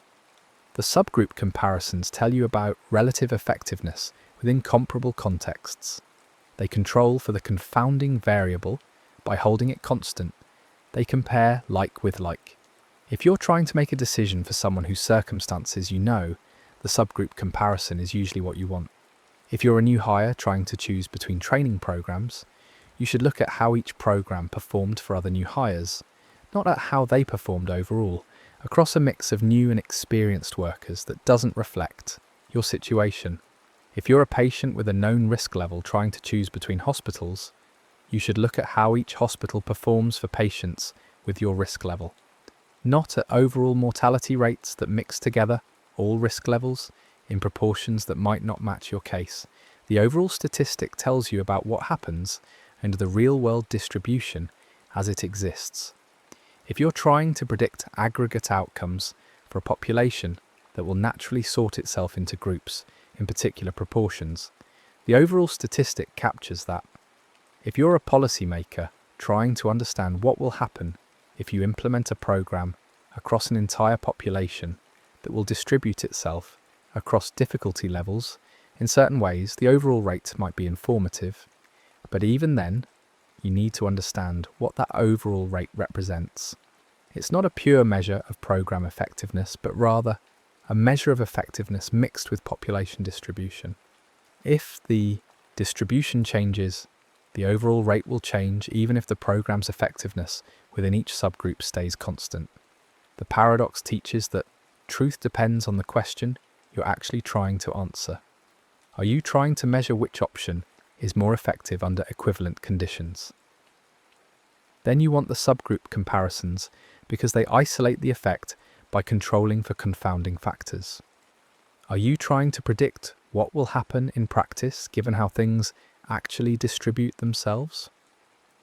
Then you need to think carefully about whether your current overall statistic reflects the distribution that will actually occur, or whether it reflects a historical distribution that might not continue. Simpson's paradox appears when we confuse these questions, when we use an overall statistic to answer a question about comparative effectiveness, or when we assume that overall rates will stay constant even as the underlying distribution shifts. Consider what happens if you try to apply an overall statistic without understanding its dependence on distribution. Suppose our company from earlier decides that since Program Y has a higher overall average score, they'll switch everyone to Program Y. All new hires will now take Program Y instead of Program X, and all experienced workers will continue taking Program Y as they already were. What happens to the overall average? It drops. New hires who previously would have scored 65 under Program X now score 60 under Program Y. The company's overall average was 82.5 when 90% of trainees were experienced workers taking Program Y and 10% were new hires taking Program Y. Now that everyone takes Program Y, with let's say equal numbers of new and experienced workers, the overall average becomes the midpoint of 60 and 85, which is 72.5. The overall average dropped by 10 points, even though the company switched everyone to the program with better overall performance. The disconnect happened because the original overall average didn't measure program quality. It measured the outcome of having most trainees be experienced workers. Once that distribution changed, the overall average changed too, revealing that it was never a stable measure of program effectiveness. This helps explain why Simpson's paradox can be so dangerous in practice. People make decisions based on overall statistics, assuming those statistics reflect some stable underlying truth. But when the statistic is confounded by distribution, and when the decision changes that distribution, the expected outcome can fail to materialize. You thought you were choosing the better option, but you were actually choosing the option that happened to be used more often by people with naturally better outcomes for reasons unrelated to the option's effectiveness. So how do you protect yourself from being fooled by Simpson's paradox? The answer lies not in always preferring subgroup trends over overall trends, or vice versa, but in understanding what created the structure in your data and what question you're actually trying to answer. This requires a kind of gentle, persistent skepticism about aggregate statistics, not a rejection of them, but a habit of looking beneath them to see what they're made of. Start by asking what the relevant subgroups might be. Whenever you're comparing two things and looking at an overall difference, consider whether there are natural categories within your data that might have different baseline outcomes. If you're comparing success rates, think about whether there are easier and harder cases. If you're comparing test scores, think about whether there are students with different starting skill levels. If you're comparing medical outcomes, think about whether there are patients with different severity levels. The goal isn't to subdivide endlessly, but to identify factors that both affect the outcome you're measuring and might be distributed differently across the groups you're comparing. Next, ask whether group sizes are uneven. If your two comparison groups have equal numbers of observations in each subgroup, Simpson's paradox becomes much less likely, though still possible in more complex scenarios. But if one comparison group is concentrated in a particular subgroup, while the other is concentrated elsewhere, that's a warning sign. Uneven distribution is the structural requirement for the paradox to appear. The more extreme the imbalance, the more the overall statistic will be dominated by whichever subgroup is largest. And the more likely it is that the overall trend could diverge from the within subgroup trends. Then ask whether there's a third variable that could be creating both the group membership pattern and the baseline outcome differences. This is where you look for confounding. What determines which observations end up in which comparison group? Is it random assignment, or do observations sort themselves based on some factor that also affects the outcome? If treatments are chosen based on patient severity, if schools attract applications based on department prestige, if programs are assigned based on employee experience level, then you have potential confounding. The third variable is creating an unequal distribution across the groups you're comparing, and that distribution might be masking or reversing the true relationship. Ask whether you're comparing like with like. This is really the heart of the issue. When you calculate an overall average across groups, you're implicitly treating all observations as equivalent, as though they all came from the same context. But if the groups have fundamentally different characteristics, different difficulty levels, different risk profiles, different starting points, then combining them isn't giving you a fair comparison. It's giving you a comparison that's confounded by whichever group contributed more observations. The subgroup comparisons attempt to compare like with like by holding the confounding variable constant. Finally, ask what you're trying to learn. This might be the most important question. Are you trying to understand which option is inherently more effective, more successful, or better when applied to equivalent situations? Then you probably want controlled comparisons within subgroups, because those isolate the effect you care about. Are you trying to predict what will happen in practice as things naturally occur with people or cases distributing themselves however they actually do? Then you need to think carefully about whether your overall statistic reflects the relevant real-world distribution and whether that distribution is stable or might change. Understanding what the overall number actually represents is how you avoid being fooled by Simpson's paradox. You don't solve the paradox by picking one trend and declaring it the winner. You solve it by recognizing that aggregation is not neutral. It's a choice about how to weight different pieces of evidence, and that choice matters enormously when the pieces have different characteristics. The overall statistic is not more objective or more complete than the subgroup statistics. It's simply answering a different question, and if the distribution is uneven in particular ways, it might be answering a question you don't actually care about. There's something humbling about Simpson's paradox that goes beyond the specific mathematical mechanism. It challenges our basic intuition that more data and broader aggregation lead to clearer truth. We're taught to be skeptical of small samples and narrow views, to value comprehensive datasets that include everyone. And this is generally good advice. Small samples are indeed more vulnerable to random noise and less likely to capture the full picture. But Simpson's paradox shows that comprehensiveness can mislead when comprehensiveness means combining things that shouldn't be combined, mixing contexts that are fundamentally different. The broadest view isn't always the clearest view. Sometimes clarity requires looking more narrowly at carefully defined subgroups where comparisons are actually meaningful. The paradox also reveals something about the nature of statistical truth. We often talk about statistics as though they're simply reflecting objective reality, as though if we measure carefully enough, we'll discover what's really true. But statistics are always measuring something specific, answering particular questions based on how we've structured the analysis. Simpson's paradox shows that the same data can truthfully tell two opposite stories depending on whether you aggregate or disaggregate, and both stories are mathematically correct. The reversal isn't an error or an illusion, it's a genuine feature of how different levels of aggregation can yield different relationships. This doesn't mean truth is arbitrary or that all interpretations are equally valid. It means that statistical truth is always conditional on the question being asked and the structure being analysed. The relationship between two variables isn't a single fixed thing. It can genuinely differ depending on whether you're looking within homogeneous subgroups or across heterogeneous mixtures. This connects to a broader insight about how we should interpret quantitative evidence.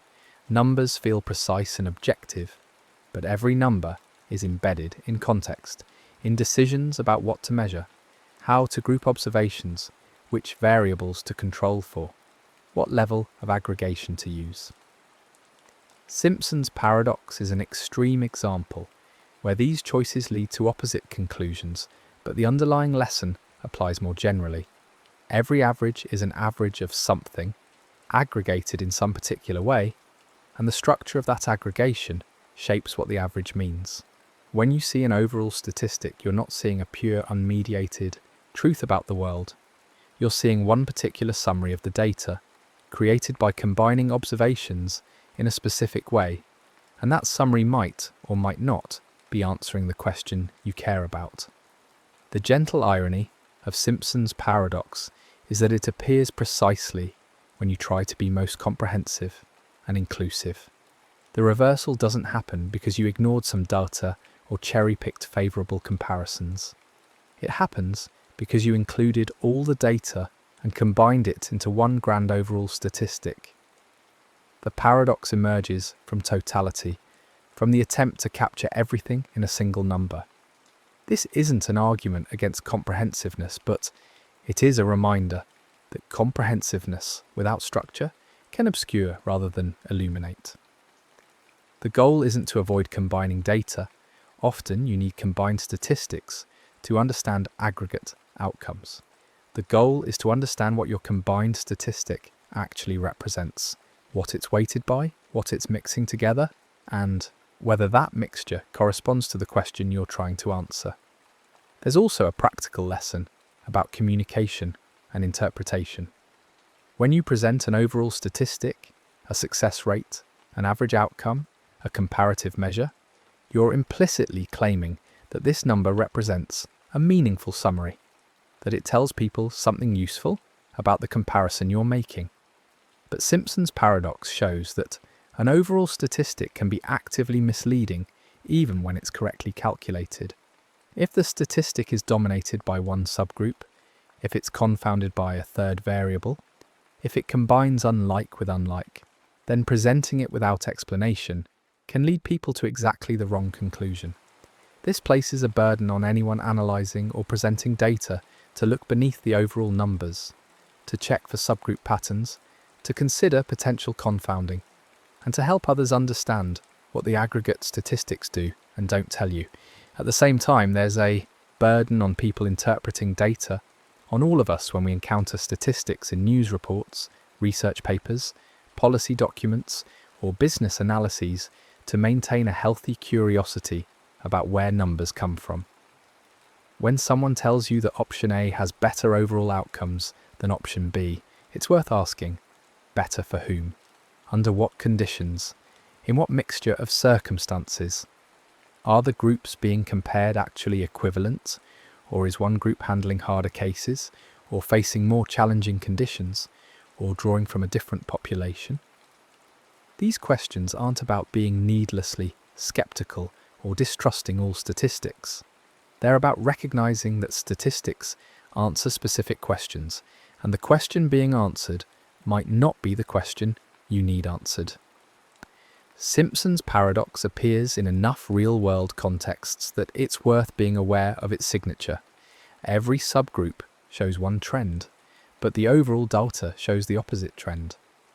When you encounter this pattern, it's almost always because of unequal distribution combined with different baseline outcomes across subgroups. The larger groups, or the groups where observations cluster more heavily in one comparison group versus the other, dominate the overall average. The overall statistic ends up measuring the mix of who ended up where, rather than measuring the pure effect of your comparison. And if you act on the overall statistic without understanding this, you can make decisions that actively contradict what works in every actual context. But here's the comforting part. Once you understand the mechanism, Simpson's paradox stops being paradoxical. The reversal stops feeling like magic, or like the data is somehow broken. It starts feeling like a natural consequence of weighted averages when weights are uneven and baselines differ. You can see it coming when you notice the structural elements. Different group sizes, different baseline outcomes, potential confounding variables. You can check for it by breaking your overall comparison into subgroups and seeing whether the pattern holds or reverses. And you can avoid being misled by it by thinking carefully about what question you're trying to answer and whether your overall statistic is actually answering that question or confounding it with distribution effects. The paradox also becomes less threatening when you realize that you don't need to resolve it by declaring one trend right and the other wrong. Both trends can be accurate descriptions of different things. The subgroup trends describe what happens within comparable contexts. The overall trend describes what happens when you mix those contexts in particular proportions. Neither is a lie, neither is a mistake, they're just answering different questions.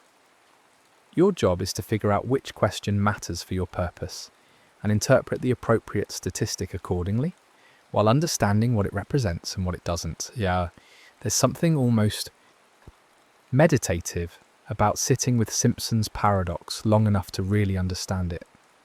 At first it feels impossible. How can all the subgroups point one way and the total point the other way? It seems to violate basic logic. But as you work through the arithmetic, as you watch how weighted averages operate, as you see how different group sizes and different baselines interact, the impossibility dissolves into inevitability. Of course this happens. Of course, when you have uneven distributions and different baseline outcomes, the overall average can reverse. It's not mysterious once you see the mechanism. It's just math, working exactly as math should, revealing that aggregation is not neutral and that structure matters. This understanding brings with it a kind of calm clarity about how to think about data. You don't need to be afraid of Simpson's paradox, or to assume that any statistic might reverse if you just found the right subgroups. The paradox requires specific conditions, uneven distribution, different baselines, confounding variables. Most of the time, when you aggregate data, you get something that reasonably reflects the average of what happened. But you develop an awareness, a habit of asking about structure, about distribution, about what's being mixed together. You look at overall statistics with both respect for what they capture and caution about what they might obscure. The paradox also offers a gentle reminder about intellectual humility. We live in a world that increasingly runs on data, on metrics, on quantified comparisons, and statistical summaries. And this is in many ways valuable. Data can reveal patterns we wouldn't otherwise see, can help us make more informed decisions, can check our biases and intuitions against empirical evidence. But Simpson's paradox shows that data doesn't interpret itself. The same dataset can support opposite conclusions depending on how you analyze it. The numbers don't tell you which analysis is appropriate. You need judgment, context, understanding of the domain, and careful thought about what you're trying to learn. The paradox appears at the intersection of mathematics and meaning, where technically correct calculations can lead to substantively wrong interpretations if you don't understand the context that generated the data. In some ways, Simpson's paradox is a lesson in slowing down. Our instinct with data is often to look for the bottom line, the simple summary, the clear answer. We want to know which is better. What's the overall result? What does the data say? And there's nothing wrong with wanting clear answers. But the paradox teaches that clarity sometimes requires stepping back from the immediate overall number and asking what created it, what it's made of, whether it's mixing things that should be separated. This slower, more careful approach to interpretation, looking at subgroups, thinking about distribution, considering confounding, is what protects you from being misled. It's also worth noting that Simpson's paradox can work in both directions. We focus mostly on examples where subgroup trends all point one way and the overall trend reverses, but the paradox can also make something look good overall, even though it's worse in every subgroup. The same mechanism operates. Uneven distribution across groups with different baselines creates an overall statistic that's dominated by mix rather than by comparative effect. Whether this makes the overall trend reverse from negative to positive or from positive to negative depends on the specifics of which groups are larger and which baselines are higher. But the underlying issue is the same. The overall trend can mislead in either direction. There's also a version of Simpson's paradox that can appear with more than two groups, or with continuous rather than categorical subgroups, or in more complex statistical models. The basic insight remains: when you aggregate across contexts that differ in both their prevalence and their baseline outcomes, the aggregate can show a relationship that differs from or reverses the relationship within contexts. The mathematical sophistication can increase, but the conceptual core stays the same. Aggregation combines data in ways that weight some observations more heavily than others, and if those weights correlate with baseline outcomes, the aggregate relationship can misrepresent the within-context relationships. Understanding Simpson's paradox also helps clarify what it means to control for a variable in statistical analysis. When researchers say they controlled for a factor, age, severity, experience level, whatever, they're often doing something analogous to looking at subgroups. They're trying to compare outcomes while holding that factor constant, rather than letting it confound the comparison. Simpson's paradox illustrates why this matters. Without controlling for confounding variables, your comparison might be dominated by who ended up in which group, rather than by the actual effect of your treatment or intervention. Controlling for those variables, either by analysing subgroups separately or by including them in a statistical model, attempts to isolate the relationship you care about from the distribution effects that can obscure or reverse it. But even controlling for variables requires judgment. Which variables should you control for? If you control for too few, you leave in confounding. If you control for too many, you might control away the very relationship you're trying to measure, or introduce new biases. Simpson's paradox doesn't give you a formula for which variables to control. It just demonstrates that whether you aggregate or disaggregate, and along which dimensions, fundamentally shapes what relationships you'll observe. The decision about what constitutes a meaningful comparison about which subgroups matter, about what should be controlled and what should be examined. Separately, these are judgment calls that depend on understanding the subject matter, not just the mathematics. There's a philosophical dimension here too, about the nature of causation and effectiveness. When we ask whether treatment A is better than treatment B, we're often asking a causal question. Does choosing treatment A cause better outcomes than choosing treatment B? But Simpson's paradox shows that this question doesn't have a single answer, independent of context. Treatment A might cause better outcomes for easy cases and for hard cases, but if you apply it to a population that's mostly hard cases, while applying treatment B to a population that's mostly easy cases, treatment B will show better overall outcomes. The causal effect depends on context, on who receives the treatment and what their baseline characteristics are. This doesn't mean causation is hopelessly relative, or that we can't make meaningful causal claims. It means that causal effects can vary across contexts, and overall averages of causal effects depend on the distribution of contexts, just as overall averages of any quantity do. This insight connects to debates in fields like medicine and public health about the difference between efficacy and effectiveness. Efficacy typically refers to how well something works under ideal, controlled conditions, like the subgroup comparisons in Simpson's paradox, where you're comparing like with like. Effectiveness refers to how well something works in actual practice, where people aren't randomly assigned and contexts vary. Simpson's paradox shows that effectiveness statistics can be misleading if the real-world distribution includes confounding. A treatment might show worse overall effectiveness than an alternative, even though it has better efficacy in every context, simply because it gets used more often in harder contexts.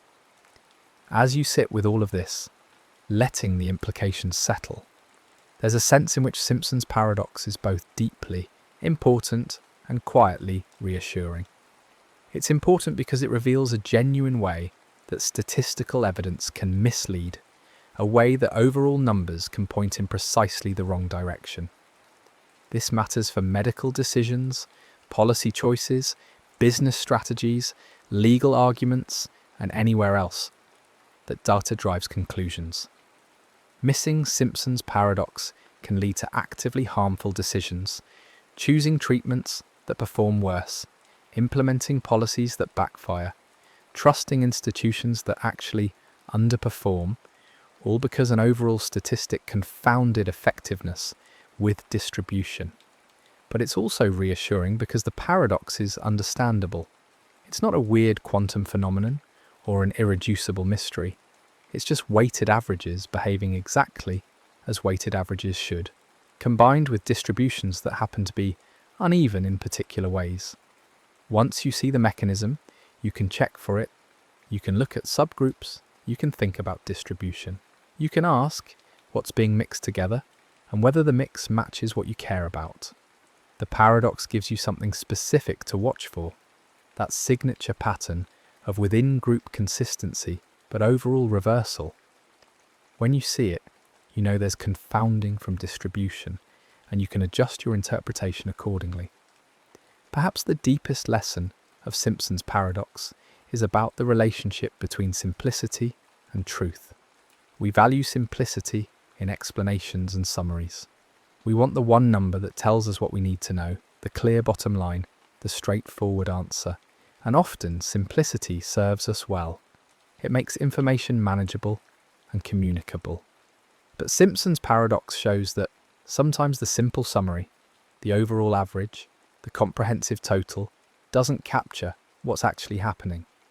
Sometimes truth requires accepting complexity, requires looking at multiple subgroups, rather than one overall number, requires acknowledging that different contexts might need different answers. This isn't an argument for making everything complicated or for never using aggregate statistics. It's an argument for being willing to dig deeper when the overall statistic might be hiding important structure, for being comfortable with the idea that sometimes the right answer isn't a single number, but a set of conditional statements about what happens in different contexts. The paradox also reminds us that context is not optional decoration added to statistics. It's fundamental to what statistics mean. The same success rate means something different if it came from easy cases versus hard cases. The same admission rate means something different if it came from selective departments versus open enrollment programs. The same mortality rate means something different if it came from low-risk versus high-risk patients. Context isn't separate from the number. It's part of what makes the number meaningful or misleading. Simpson's paradox appears when we strip away context by aggregating, when we combine numbers from different contexts and lose track of where they came from. Preserving context through subgroup analysis or appropriate controls, or simply through careful description of what the overall number represents, is how we avoid the reversal. There's a quieter implication too about how we should approach disagreements about data. Sometimes people argue about statistics because they're looking at different levels of aggregation. One person points to overall rates and draws one conclusion. Another person points to subgroup comparisons and draws the opposite conclusion. Without understanding Simpson's paradox, this looks like one person must be wrong or manipulating the data. But both might be accurately describing real patterns in the same dataset, just at different levels of aggregation. The disagreement isn't about facts, but about which level of aggregation answers the relevant question. Recognizing this can make these disagreements more productive. Instead of arguing about whose number is right, you can clarify what question you're trying to answer, whether the overall distribution matches the context you care about, and whether there's confounding that makes one level of analysis more appropriate than another. Simpson's paradox also has something to teach about fairness and evaluation. When we evaluate people, programs, or institutions based on outcomes, we're often calculating overall statistics, overall success rates, overall performance metrics, overall achievement levels. But if different entities face different distributions of difficulty, different starting populations, different baseline challenges, those overall statistics might be deeply unfair. They might punish the entity that took on harder cases, or reward the entity that cherry-picked easier circumstances. Fair evaluation requires either comparing entities that face equivalent populations, or adjusting for population differences, or at minimum, acknowledging that overall outcome differences might reflect population differences rather than performance differences. Simpson's paradox makes this vivid. It shows that you can literally be the best performer in every context and still have the worst overall statistics if you face a worse distribution of contexts. As we come toward the end of thinking about this paradox, it's worth stepping back and seeing it as part of a larger pattern in how we understand quantitative evidence. Simpson's paradox is one of several ways that statistical relationships can surprise us, can violate our intuitions, can show patterns that feel impossible until you understand the mechanism. There are other paradoxes and surprising results in statistics: regression to the mean, the base rate fallacy, Bergson's paradox, and many others. What they share is that they reveal the gap between mathematical truth and intuitive interpretation, between what the numbers say and what we think they mean.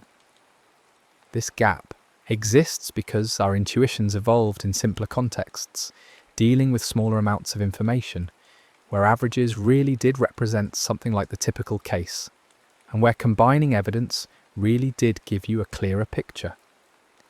But in a world of large datasets, complex systems, and heterogeneous populations, our simple intuitions can fail.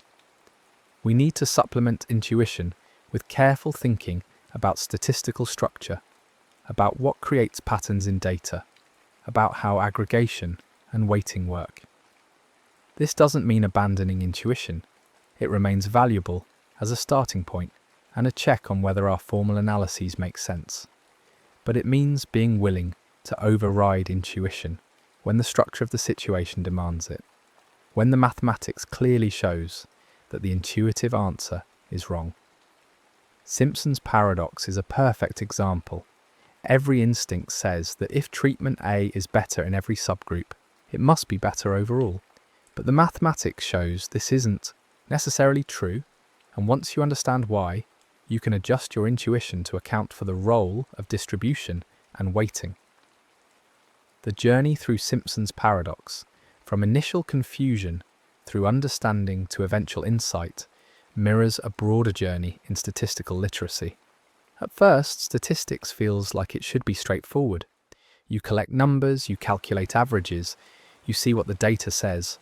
But as you go deeper, you discover layer after layer of subtlety.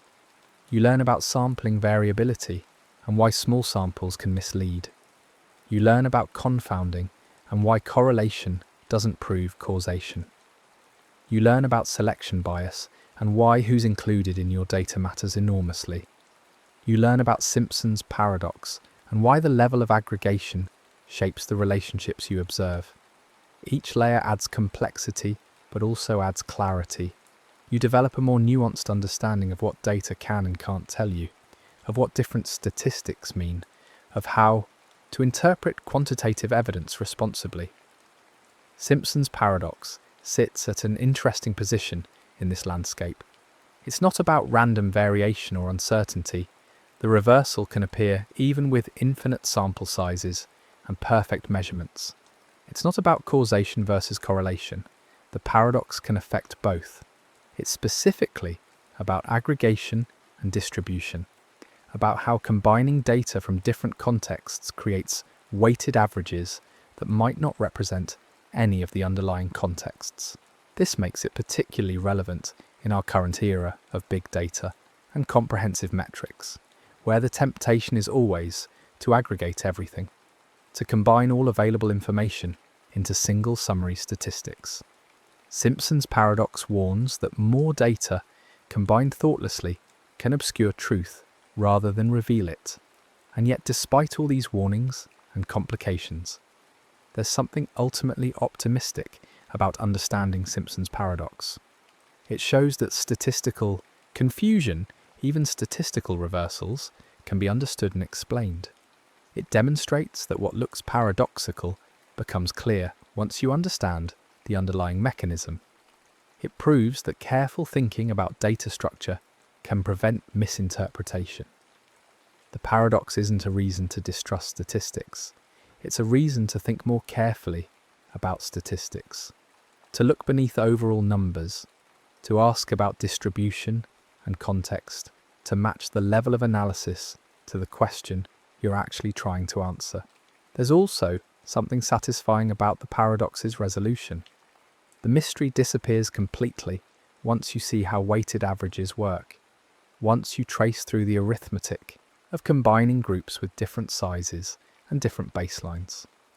You can literally watch the reversal happen step by step, seeing exactly how the larger group dominates the overall average and pulls it away from the pattern you saw in each subgroup. There's no magic, no contradiction, no violation of logic, just mathematics operating exactly as it should, revealing that our intuition about what overall means was too simple. The overall average isn't somehow above or beyond the subgroup averages, isn't a purer truth that transcends the details. It's a specific calculation with specific properties, and those properties include being heavily weighted toward larger groups and being sensitive to baseline differences across groups.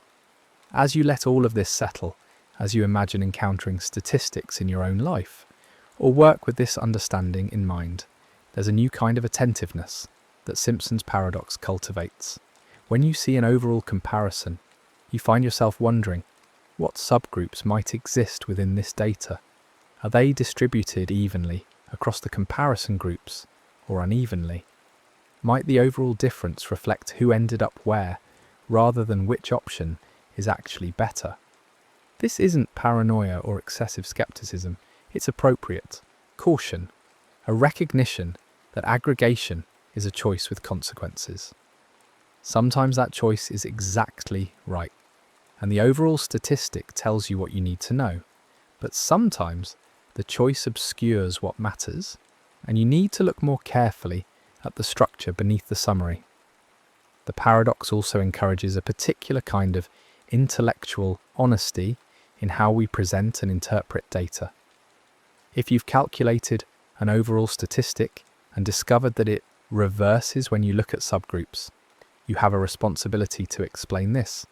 You can't just present the overall number that supports your preferred conclusion and ignore the subgroup patterns that contradict it, any more than you can ignore the overall pattern and cherry-pick favourable subgroups.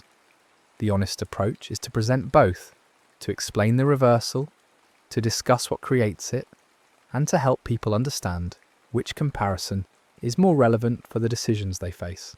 This transparency is harder than just presenting a single number, but it's what responsible data analysis requires when Simpson's paradox appears.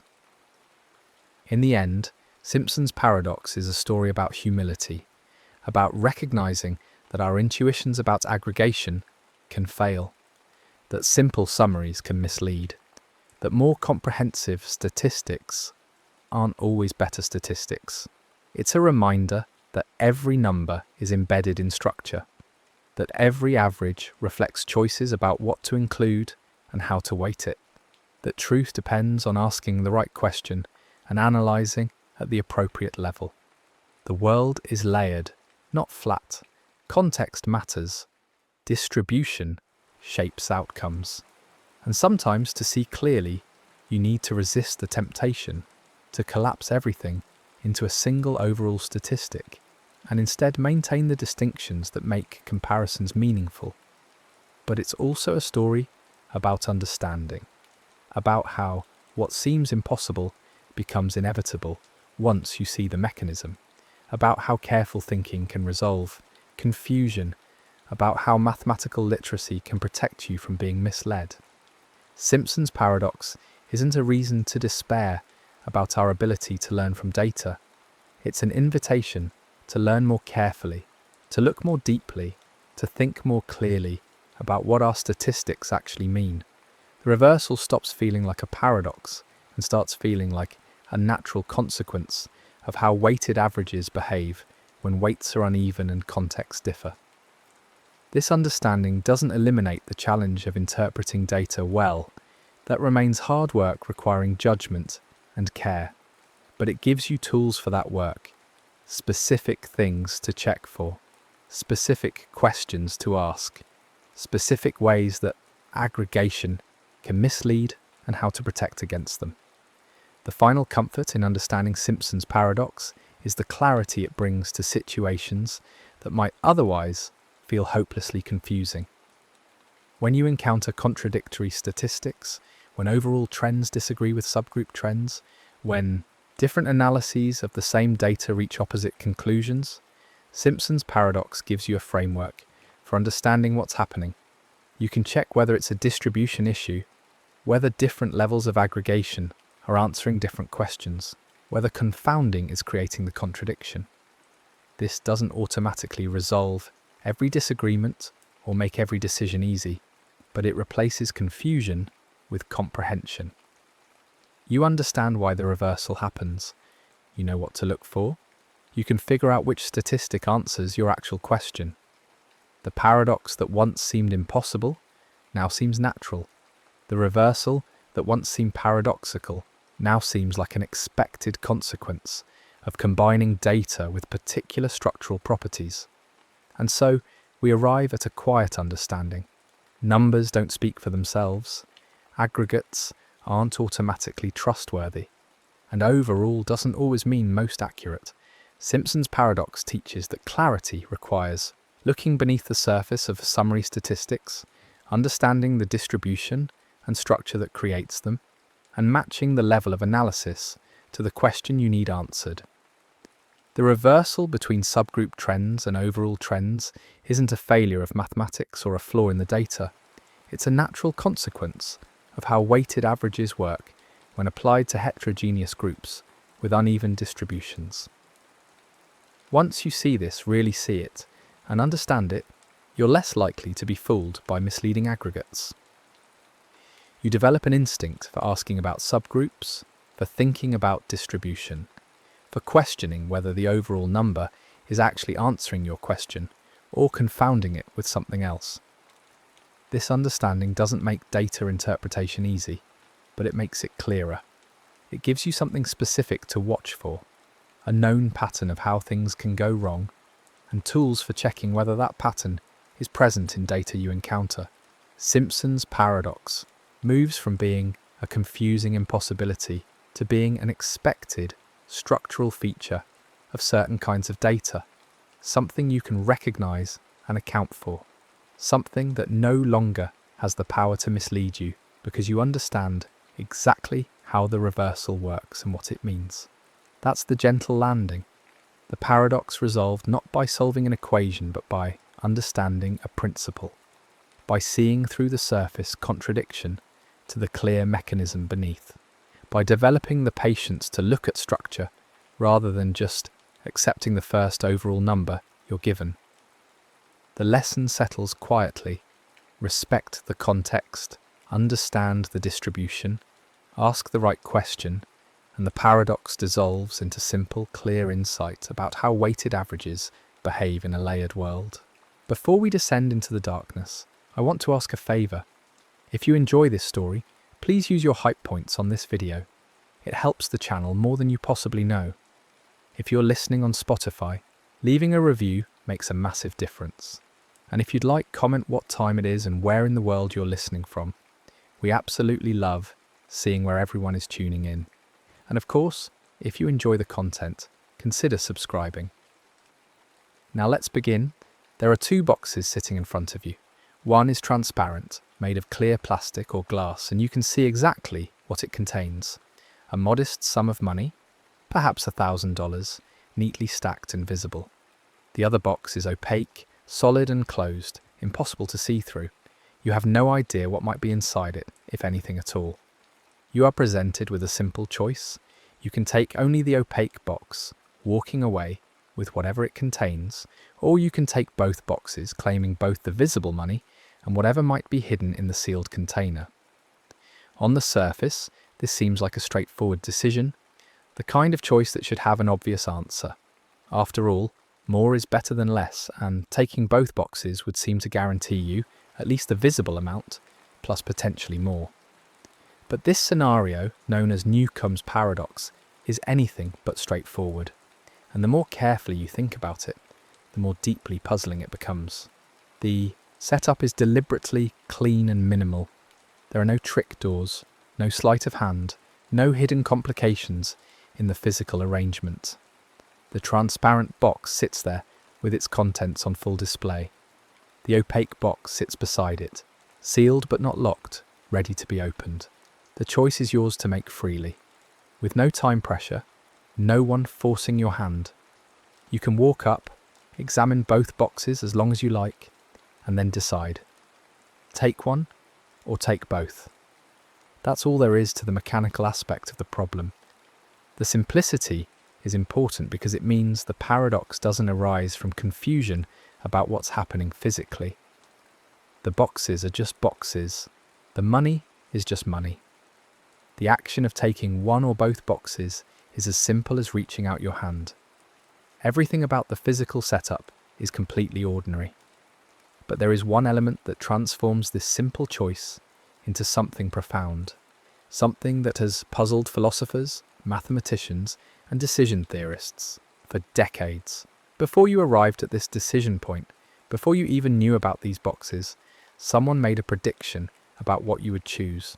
This predictor, whether it's a person, a computer, or some other entity, studied you carefully. Perhaps it examined your past decisions, your personality, your stated principles about rationality and choice. Perhaps it ran psychological tests, or scanned your brain, or simply observed you in similar situations. The method doesn't matter as much as the result. This predictor has demonstrated, time and time again, an extraordinary ability to forecast what people will choose in exactly this scenario. Let's say it has been correct in 99 out of every 100 previous cases, or perhaps even more often than that. Its track record is not perfect, but it is extremely, remarkably good. Here is where the scenario takes its crucial turn. The predictor made its forecast about your choice before you arrived, and based on that forecast, it filled the boxes accordingly. If the predictor determined that you would take only the opaque box, choosing to one box as the terminology goes, then it placed a large sum of money inside that box. Let's say it placed $1 million there, a life-changing amount that dwarfs the $1,000 visible in the transparent box. If, however, the predictor determined that you would take both boxes, that you would two-box, then it left the opaque box completely empty. It placed nothing inside at all. The predictor made this decision and sealed the boxes before you arrived. By the time you're standing there making your choice, the contents are already determined. The money is either sitting in the opaque box right now, or it isn't. Your future action cannot reach backward in time to change what the predictor already did. The past is fixed, settled, done. And yet somehow, what you are about to choose now determined what the predictor did then. Not in any mystical or magical sense, but in the straightforward sense that the predictor's job was to forecast your choice, and it filled the boxes based on that forecast. If you are the sort of person who will take only one box, then the predictor, being highly accurate, very likely predicted that and put the $1 million in for you. If you are the sort of person who will take both boxes, then the predictor, being highly accurate, very likely predicted that and left the opaque box empty.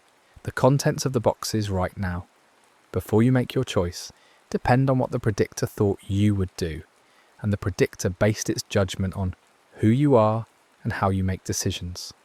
So in a strange indirect way, what you will choose has already shaped what is in front of you, even though the choosing hasn't happened yet, and the box filling happened in the past.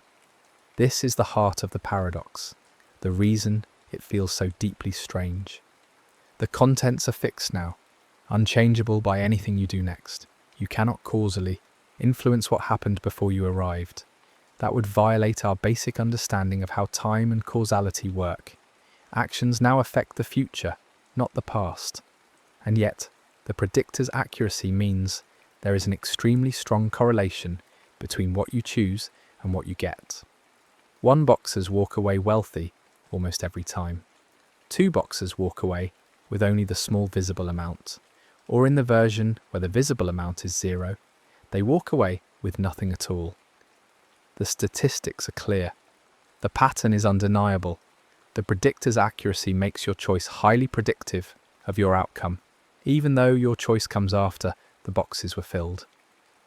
This creates a genuine tension between two ways of thinking about rational choice, two different intuitions about what you should do, and both of them feel compelling. Each approach uses perfectly valid reasoning. Each one seems to lead inevitably to its conclusion. And yet they recommend opposite actions. That is what makes this a paradox in the technical sense, not just a puzzle with a tricky answer, but a situation where two valid modes of reasoning collide and cannot both be right.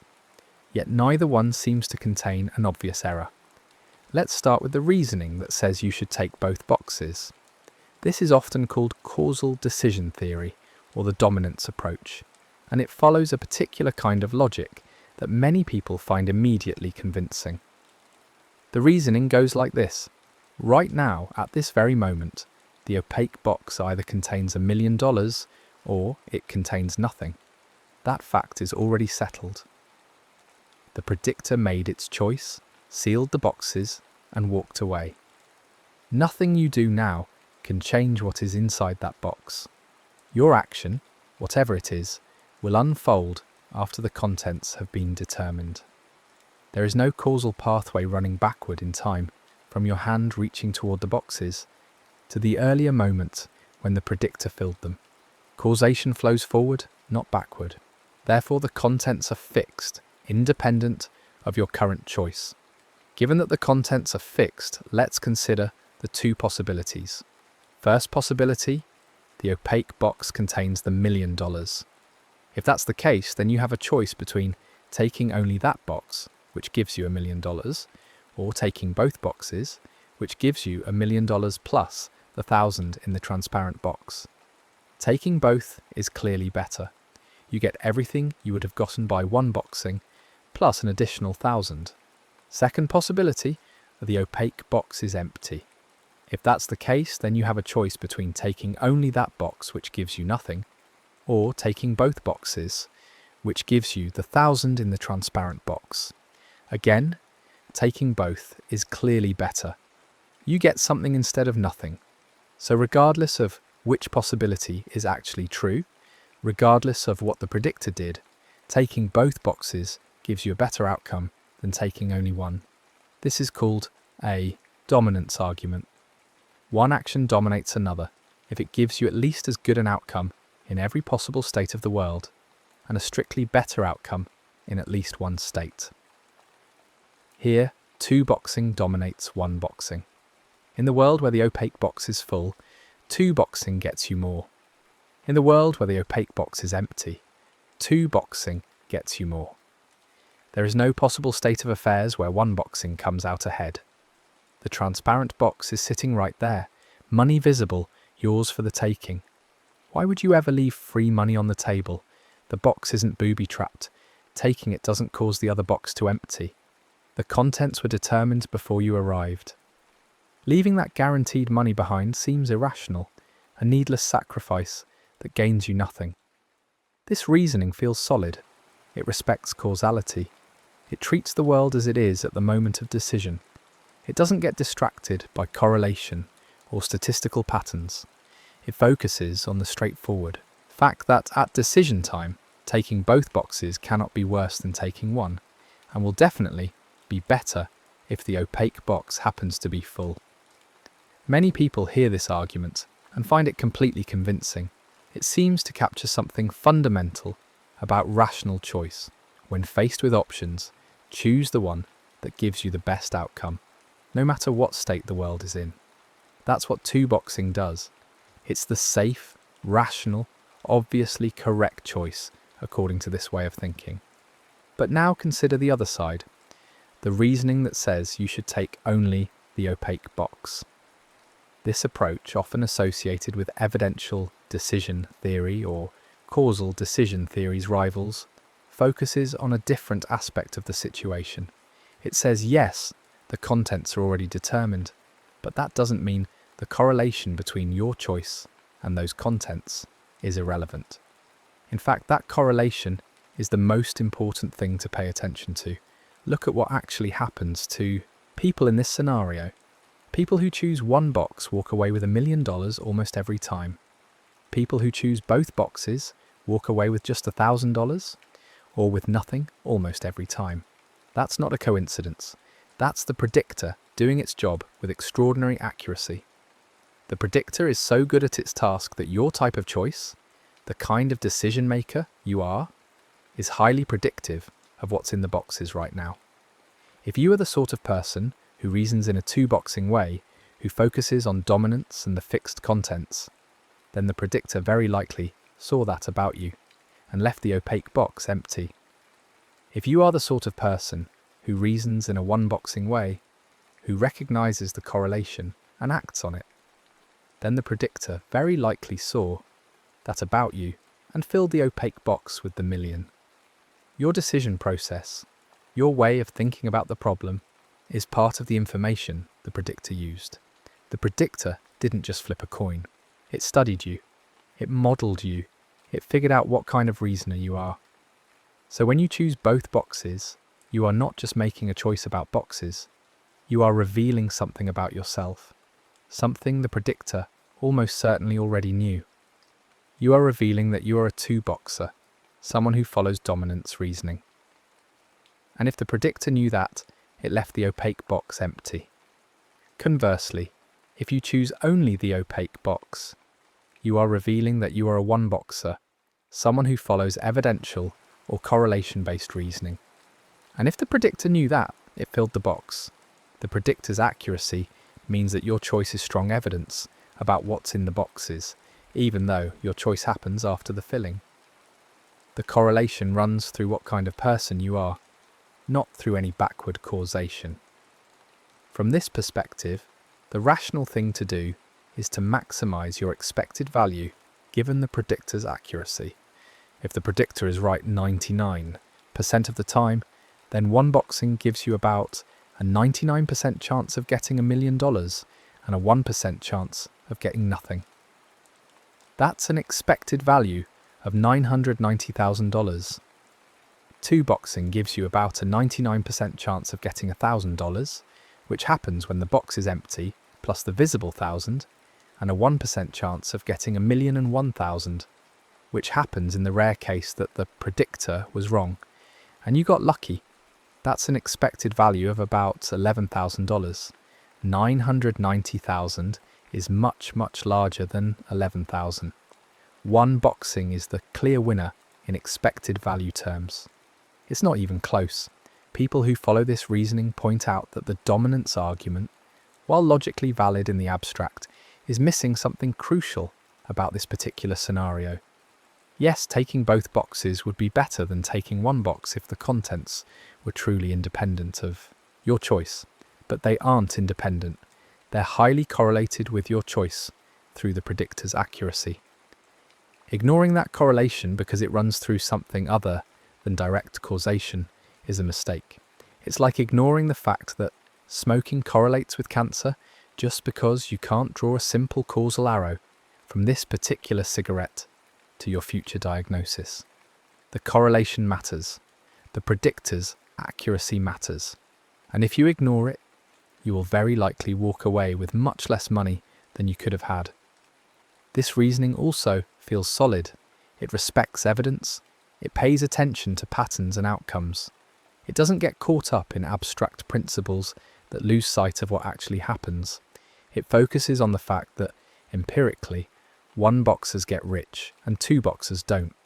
Following a strategy that consistently leads to worse outcomes in the name of an abstract principle seems irrational, a stubborn refusal to adapt to the actual structure of the problem. Many people hear this argument and find it completely convincing. It seems to capture something fundamental about rational choice. When faced with options, choose the policy or strategy that reliably leads to the best outcomes. That's what one boxing does. It's the smart, adaptive, obviously correct choice, according to this way of thinking. And there we have the paradox in full. Two different chains of reasoning, each seemingly valid, each leading to opposite conclusions. The two boxing argument says the contents are fixed, causation doesn't run backward, and taking both boxes dominates taking one. The one boxing argument says the correlation is decisive, your choice is evidence about the contents, and one boxing maximizes expected value.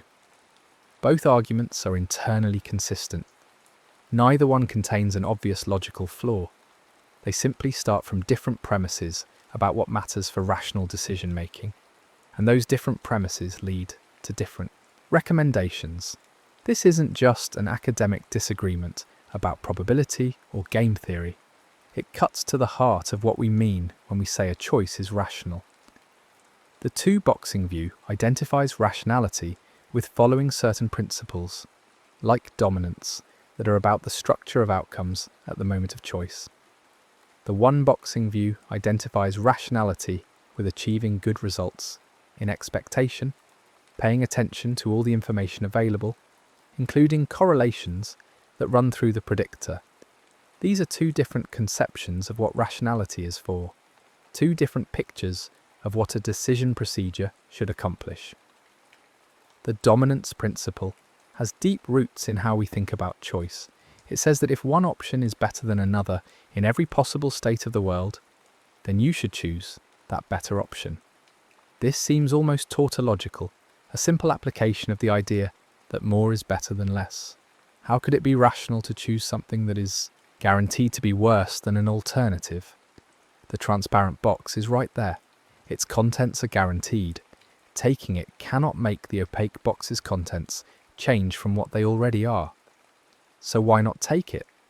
The only reason to refuse the transparent box would be if taking it somehow made the opaque box worse, but that's impossible given the timeline. The filling happened first, your choice happens second. Second things don't cause first things. But the evidential view points out that rationality isn't just about what happens in this one decision moment. It's about having a decision procedure, a way of reasoning that reliably gets you good outcomes across many situations. If you are in a world where predictors exist and are accurate, then being a two-boxer is a bad way to be. Two-boxers systematically get worse outcomes in Newcomb-like situations. They end up poorer, on average, than one-boxers. So even though, at the moment of decision with the boxes already filled, two-boxing seems to dominate, it's the wrong kind of decision procedure to have. It's like being the kind of person who touches hot stoves. At the moment your finger is near the stove, you might reason that the burn has either already started or it hasn't, and touching the stove will give you information. But being the kind of person who touches hot stoves is still a bad way to be. You want to be the kind of person who avoids hot stoves. And similarly, you want to be the kind of person who one-boxes. The paradox becomes even sharper when we consider how prediction accuracy affects the situation. Suppose the predictor is only right 60% of the time, only slightly better than chance. In that case, the dominance argument looks much stronger. The correlation between your choice and the contents is weak enough that you might reasonably ignore it and just focus on taking both boxes to guarantee the visible money. The expected value calculation still favours one-boxing if we run the numbers, but not by as dramatic a margin, and many people would feel that the guaranteed extra 1,000 is worth taking. Now suppose the predictor is right 99.9% of the time, almost perfect. The correlation is now overwhelming. One-boxers get the million in 999 out of 1,000 cases. Two-boxers get only the 1,000, or nothing, in 999 out of 1,000 cases.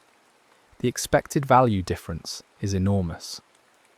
Nearly $1 million for one-boxing versus about 1,000 for two-boxing. At this level of accuracy, the dominance argument starts to feel like missing the forest for the trees. Yes, technically, at the moment of decision, the contents are fixed, and you could argue for taking both. But you'll almost certainly regret it, because you'll almost certainly be a two-boxer facing an empty, opaque box. The paradox lives in this space where prediction accuracy is very high but not quite perfect. If the predictor were literally perfect, always right, never wrong, then even dominant-style reasoning might have to concede. With a perfect predictor, being a two-boxer means you will definitely face an empty, opaque box, and being a one-boxer means you will definitely face a full one. The correlation becomes absolute, and the idea that the contents are independent of your choice becomes harder to maintain. You might start to think of the predictor as so accurate that it's effectively setting up a different problem for each type of reasoner, and in that problem, one-boxing clearly wins. But if the predictor is literally perfect, we have to ask how that's possible. How can any predictor know with absolute certainty what you will freely choose before you choose it? This starts to bump up against questions about determinism and free will. If the predictor can be certain, does that mean your choice is determined, not genuinely free? And if it's determined, does the whole notion of rational choice collapse? We'll come back to these questions, but for now, the important point is that Newcomb's paradox is at its most paradoxical when the predictor is extremely good, but not necessarily perfect. Good enough that the correlation is too strong to ignore, but not so perfect that we're forced into uncomfortable metaphysical territory about whether choice is even possible. This leads to a deeper realization. The disagreement between one-boxing and two-boxing isn't really about the scenario itself. It's about what kind of decision theory you're using, what framework you're applying to evaluate choices. Decision theory is the formal study of how to make rational choices, and it turns out there are multiple competing theories, each with its own principles and recommendations. Newcomb's paradox is a case where these theories diverge sharply, where they tell you to do opposite things, and that divergence reveals that they are based on fundamentally different ideas about what rational choice means. Causal decision theory, the framework that supports two-boxing, says that rational agents should evaluate actions based on their causal effects. When you choose an action, you should think about what that action will cause to happen, and choose the action that causes the best outcome. In Newcomb's problem, taking both boxes doesn't cause anything bad to happen. The opaque box's contents are already determined, so your choice can't cause them to change. Taking the transparent box causes you to have more money than you would have had without taking it. Therefore, causally speaking, taking both boxes is better. This theory explicitly sets aside correlations that don't represent causal influence. The fact that two boxes tend to find empty boxes is a correlation, yes, but it's not a causal effect of the choice to take both boxes. The causation runs the other way. The predictor's judgment causes both the box filling and, in some sense, the choice itself by modelling what you will do, but your choice doesn't cause the box filling, so you should ignore that correlation when deciding. Evidential decision theory, one of the frameworks that supports one-boxing, says that rational agents should evaluate actions based on what they indicate about the state of the world. When you choose an action, you should think about what that action is evidence for, what it tells you about which possible world you're in, and choose the action that is evidence for being in the best world. In Newcomb's problem, choosing only the opaque box is strong evidence that you're in the world where the predictor filled it with $1 million. Choosing both boxes is strong evidence that you're in the world where the predictor left the opaque box empty. So evidentially speaking, one-boxing is better. This theory explicitly includes correlations even when they don't represent direct causal influence. The fact that one-boxers tend to find full boxes is evidence about what your choice indicates, and you should act on that evidence. There are other decision theories too, variations and hybrids, that try to handle different problems. Functional decision theory, for instance, tries to evaluate actions as instances of a decision, algorithm, or policy, asking what would happen if everyone using your type of reasoning chose this way.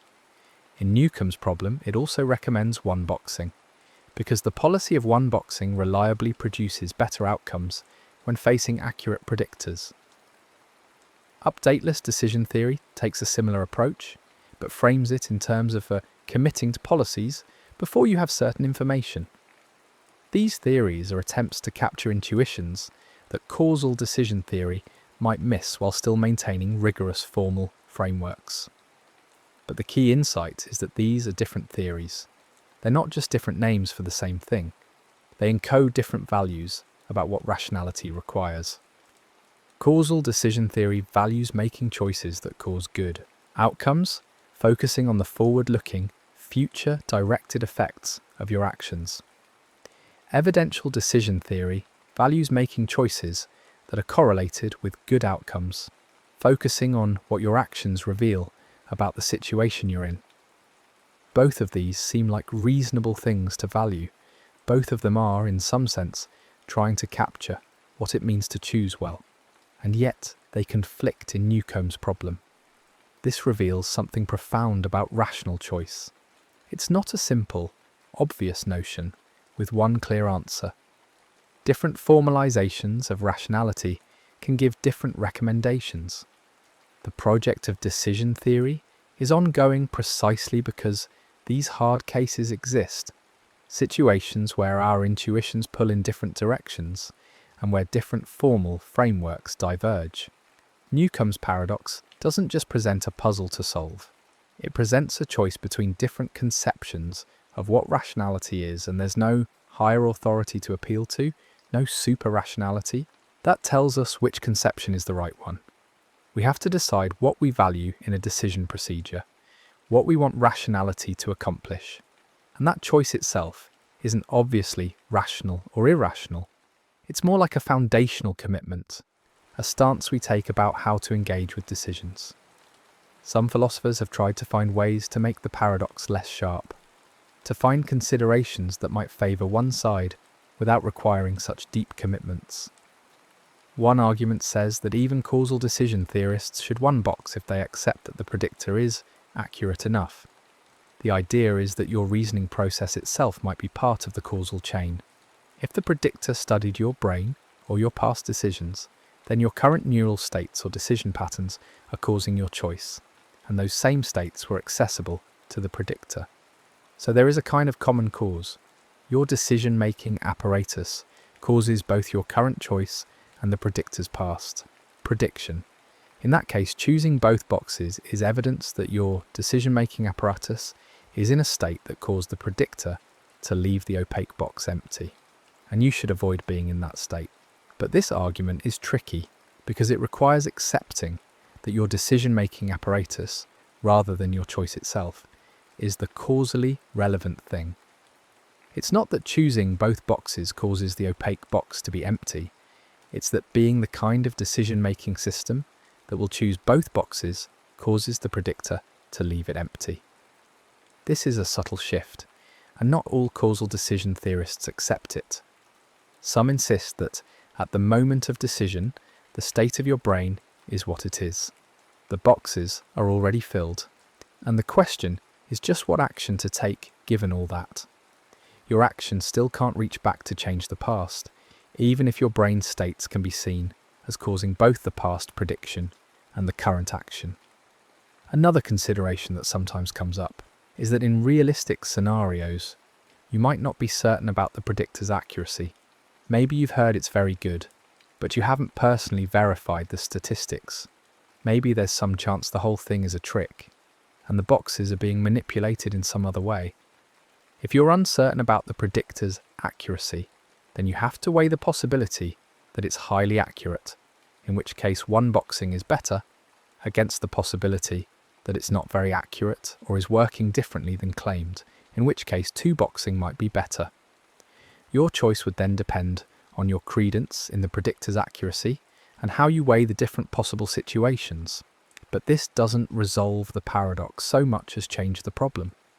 If you're highly confident the predictor is accurate, you're back to the original paradox.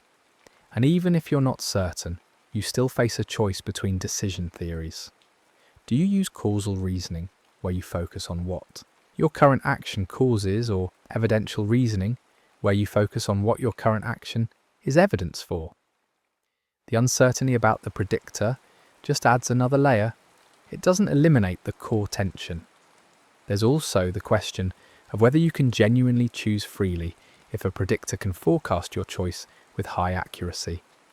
This is where Newcomb's paradox starts to touch on deep questions about free will and determinism. If the predictor can know what you will choose before you choose it, does that mean your choice is predetermined?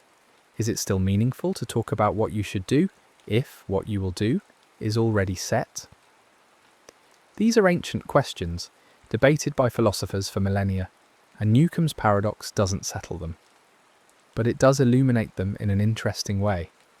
The paradox doesn't require that your choice is predetermined in any strong metaphysical sense.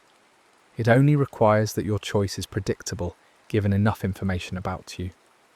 The predictor doesn't need to consult the fundamental laws of physics and calculate the exact trajectory of every particle in your brain. It just needs to know you well enough, to have a good enough model of how you think, to forecast what you'll do with high accuracy. This kind of predictability is compatible with most notions of free will. You can freely choose, in the sense that the choice is yours, it flows from your values and reasoning.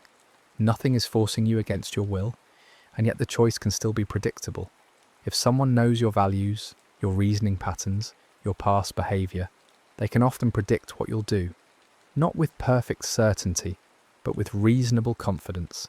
We do this all the time in ordinary life. You can predict that your friend will order coffee, not tea, because you know their preferences. That doesn't mean your friend isn't freely choosing the coffee. It just means their choice is predictable, given what you know about them. Newcomb's predictor is just an extreme version of this ordinary predictability. It's very, very good at modelling people, good enough that its predictions are right 99 times out of 100 or better. But it's still fundamentally doing what we do when we predict each other's behaviour, taking information about someone and using it to forecast their choices. The forecast doesn't make the choice any less real or less free in the relevant sense. It just makes the choice less surprising. Still, there's something psychologically uncomfortable about being predicted so accurately. It can feel like your choice doesn't really matter, like the outcome was determined before you even started thinking about it. This discomfort is part of what makes the paradox so engaging.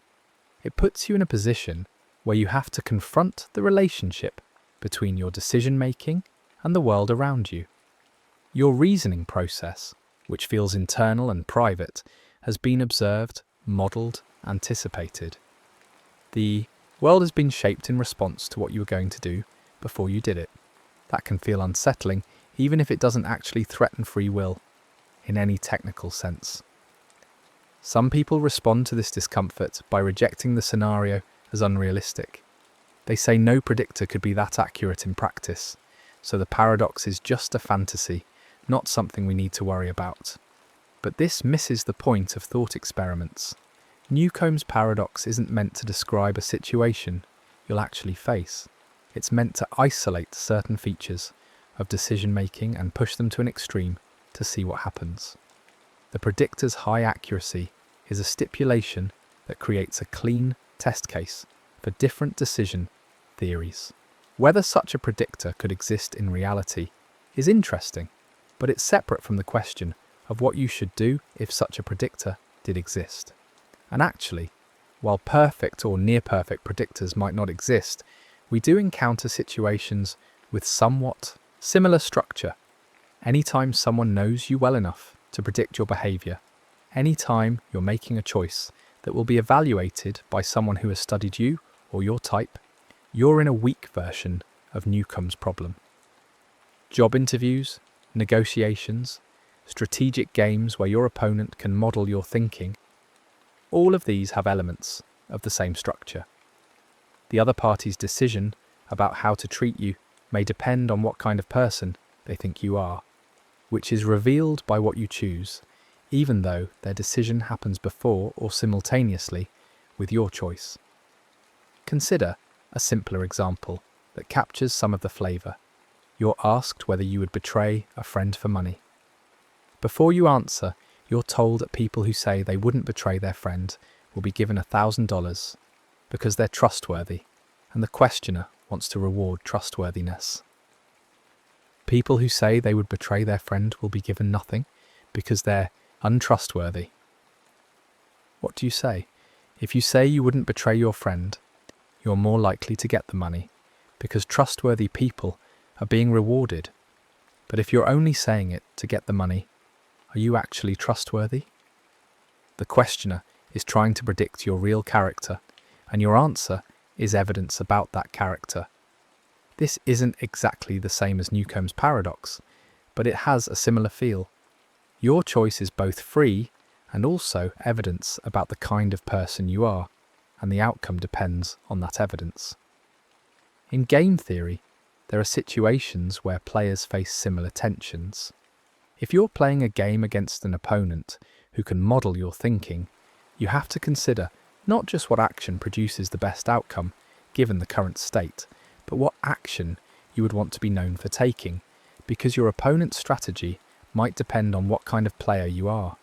Being the kind of player who always defects in a prisoner's dilemma gets you short-term gains in any single round, but if your opponent can predict that about you, they'll defect too, and you'll both lose. Being the kind of player who cooperates, if that's predictable, can lead to mutual cooperation and better outcomes for both. This is related to the concept of reputation and commitment in strategic settings. So while Newcomb's exact scenario might be fantastical, the underlying structure, choices where the outcome depends on what your choice reveals about you, where prediction and decision interact, is not entirely alien to real life. The paradox takes this structure and makes it stark, clear, unavoidable, forcing us to think carefully about principles that we might otherwise gloss over in messier, more complicated real-world situations. Let's think more carefully about how different levels of predictor accuracy change the problem. Suppose the predictor is right only 51% of the time. just barely better than a coin flip. In this case, there's almost no correlation between your choice and the contents. You might as well ignore the predictor and focus on the dominance argument. Taking both boxes seems clearly better because the predictor's judgment is nearly worthless as information. The expected value calculations would still technically favour one boxing by a tiny margin if we use evidential reasoning, but that margin would be so small that it would be swamped by any tiny uncertainty or practical consideration. Most people, even committed one boxers, would probably two box in this case. Now suppose the predictor is right 70% of the time. This is better, but still not overwhelming. Two boxers would get $1,000 70% of the time, plus $1,001,030% of the time when the predictor is wrong. One boxers would get $1 million 70% of the time, and nothing 30% of the time. The expected values are starting to diverge more clearly, with one boxing ahead, but the dominance reasoning still has some intuitive pull. You might think the correlation is notable, but not decisive. At 90% accuracy, the pattern becomes hard to ignore. 9 out of 10 one boxers get the million. 9 out of 10 two boxers get just 1,000 or nothing. The expected value difference is large. One boxing looks like the smart bet from a statistical standpoint, but the dominance argument still applies. The contents are still fixed, your choice still can't change them, and taking both still guarantees you don't leave money on the table in the moment.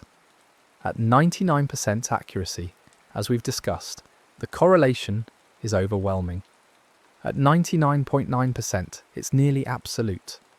The higher the accuracy, the sharper the paradox becomes, because the harder it is to dismiss the correlation as mere noise or coincidence. With very high accuracy, saying you should ignore the correlation and focus on dominance starts to sound like refusing to learn from experience, like insisting on a principle that systematically makes you worse off. But here's an interesting twist. The paradox doesn't actually get easier as accuracy increases. In some ways, it gets harder. With moderate accuracy, you might reasonably say the predictor is good, but not good enough to override dominance reasoning. With very high accuracy, you can't say that, but you face a different problem. How is such high accuracy even possible if your choice is genuinely free and not predetermined? The better the predictor is, the more it seems like your choice must be fixed in advance, at least in principle, even if you don't feel like it is.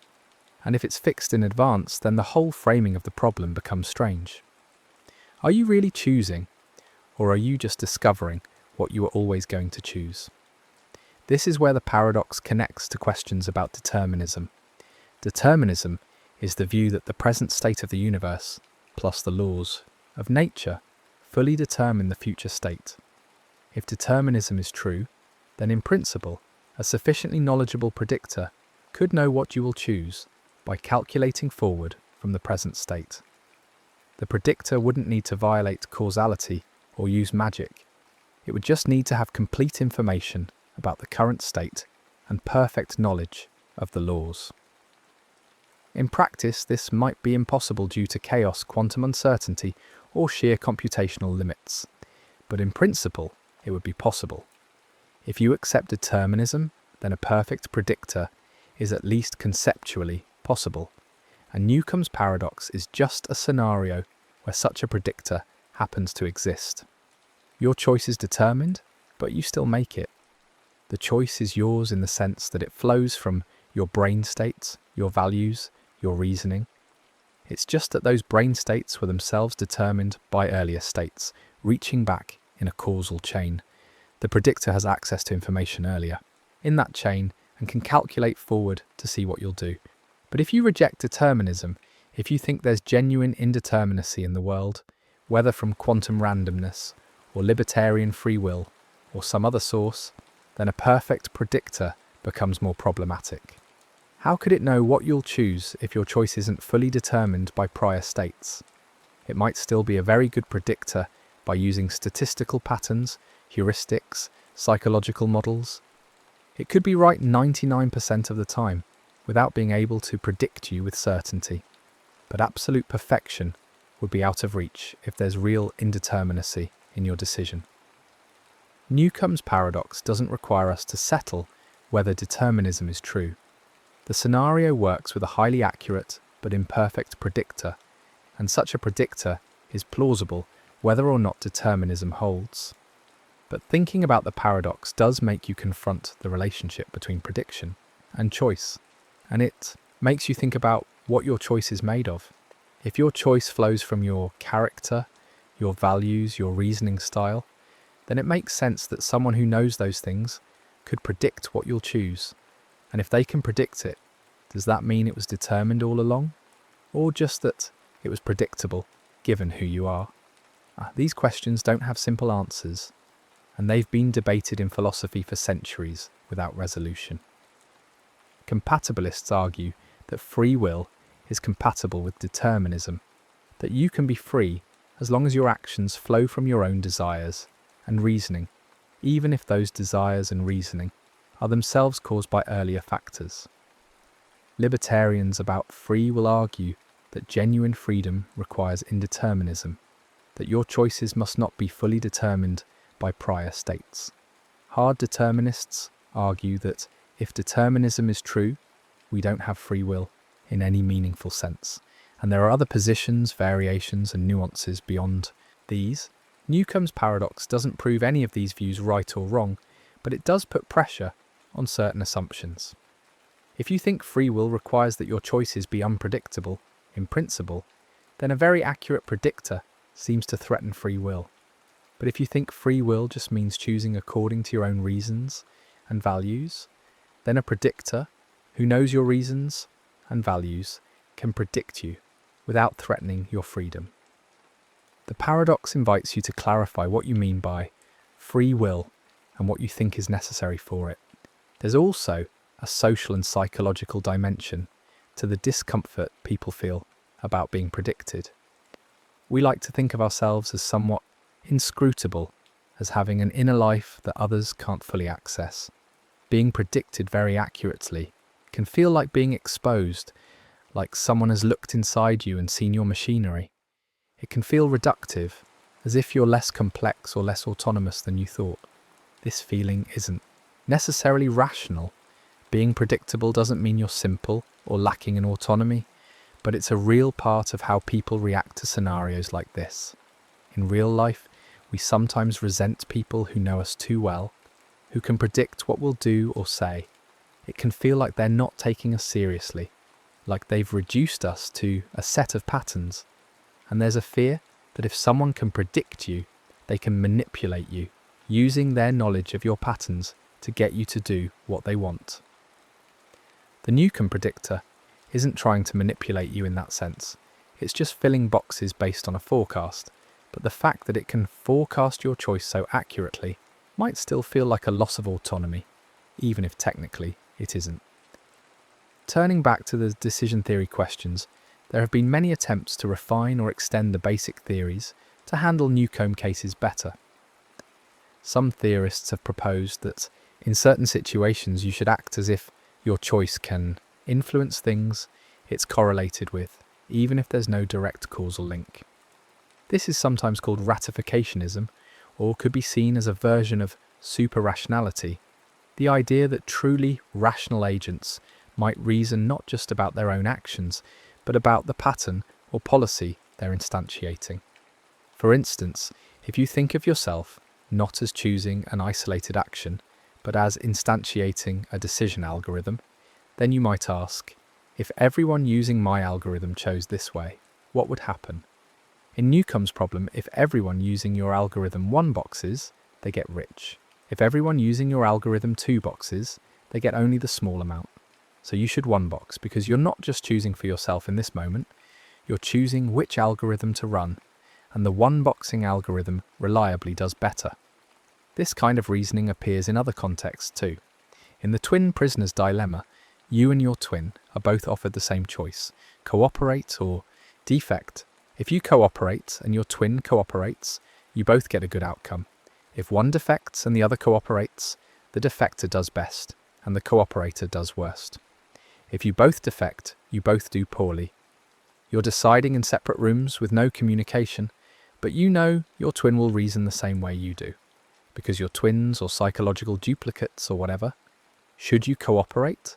Standard game theory sees defect, because defection dominates cooperation, no matter what the other player does. But if you know your twin will reason identically, then your choice determines what your twin chooses. If you cooperate, your twin cooperates, and you both get a good outcome. If you defect, your twin defects, and you both do poorly. So cooperation seems better. This has a similar flavour to Newcomb's problem.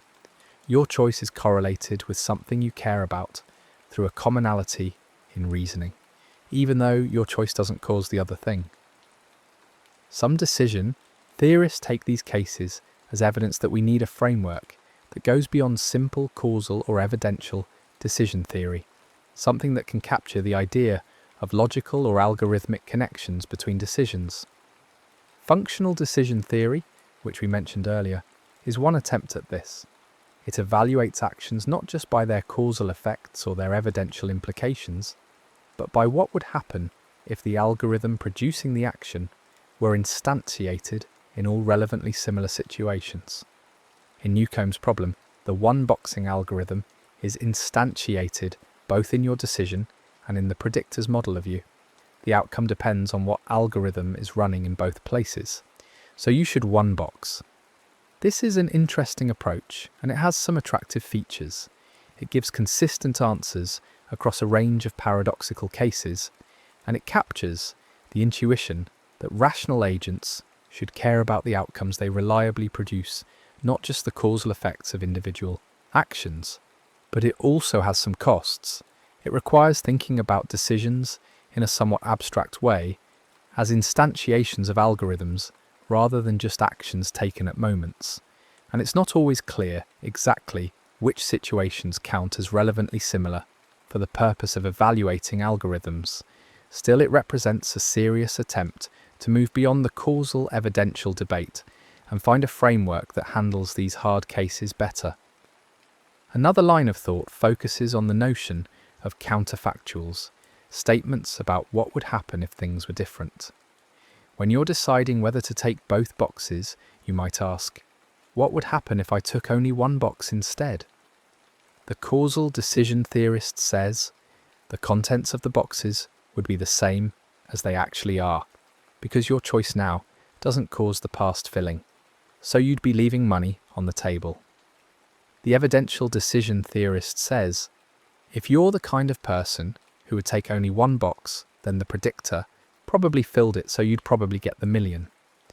The key difference is in how they think about the counterfactual.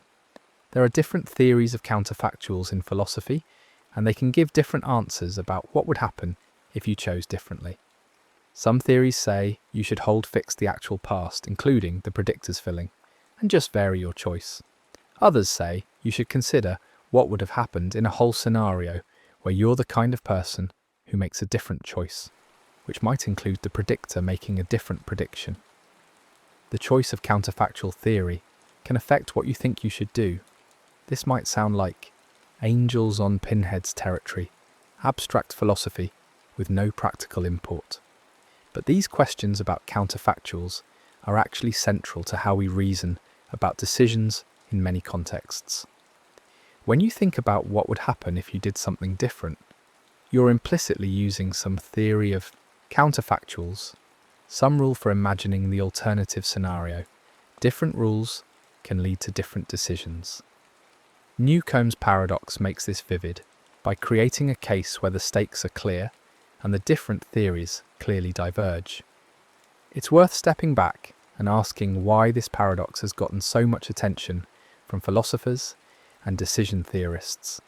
It's not just because it's a fun puzzle, though it is that. It's because it sits at the intersection of multiple deep issues: the nature of rational choice, the relationship between causation and correlation, the meaning of free will, the role of prediction in shaping outcomes. It's a kind of stress test for theories of rationality, a case where different theories give different answers, and we have to think carefully about which answer seems right and why. Moreover, the paradox is clean. There's no hidden complexity, no ambiguity in the setup. The boxes are just boxes, the money is just money. The predictor is stipulated to be accurate to whatever degree we specify. This clarity is valuable because it means we can't resolve the paradox by finding some overlooked detail or reinterpreting the scenario. The tension is genuine, built into the structure of the problem. Any resolution has to come from choosing a decision theory or revising our intuitions, not from finding a trick.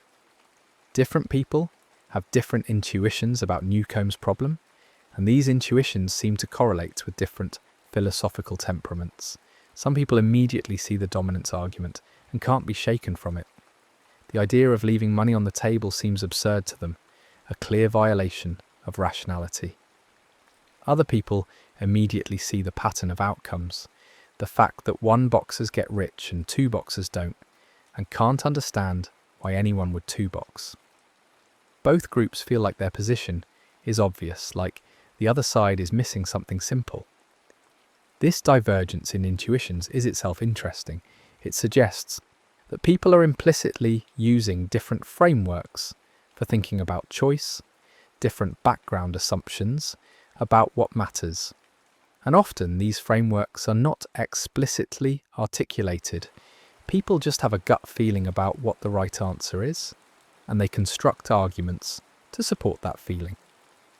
The paradox brings these implicit frameworks to the surface, makes them explicit, and shows that they conflict. There have been surveys of philosophers and decision theorists about what they would do in Newcomb's problem, and the results are mixed. Roughly speaking, opinions are divided, with perhaps a slight majority favouring one boxing, but a substantial minority favouring two boxing. This is unusual for a problem in decision theory. Normally, once a field has examined a problem carefully, a consensus emerges. The fact that experts remain divided about Newcomb's problem, even after decades of analysis, suggests that the paradox is touching on something genuinely unresolved, a point where our theories and intuitions haven't fully converged.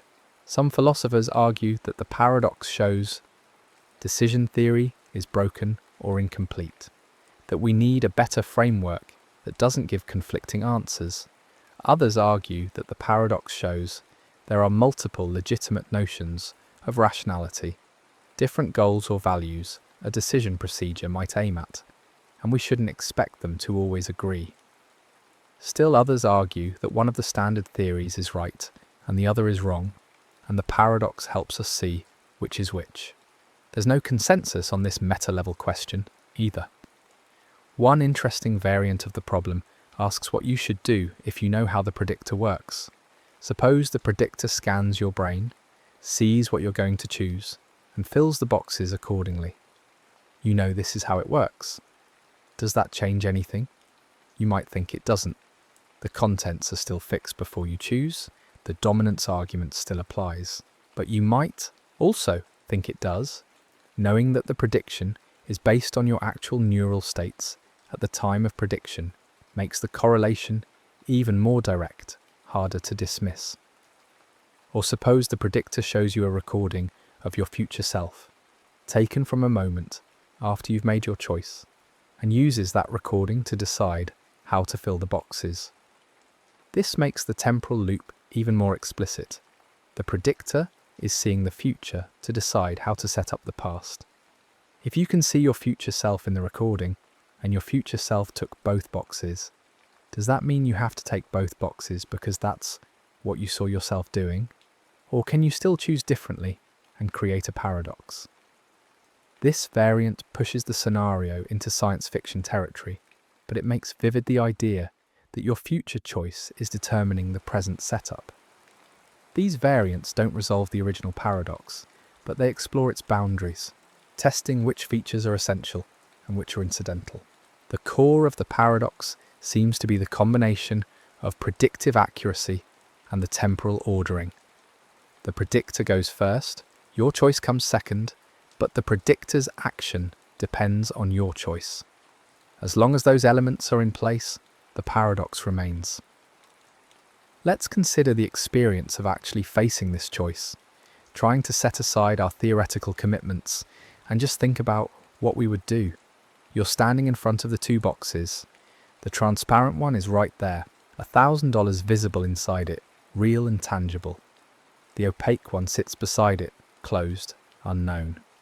You've been told the predictor is very accurate, right 99 times out of 100.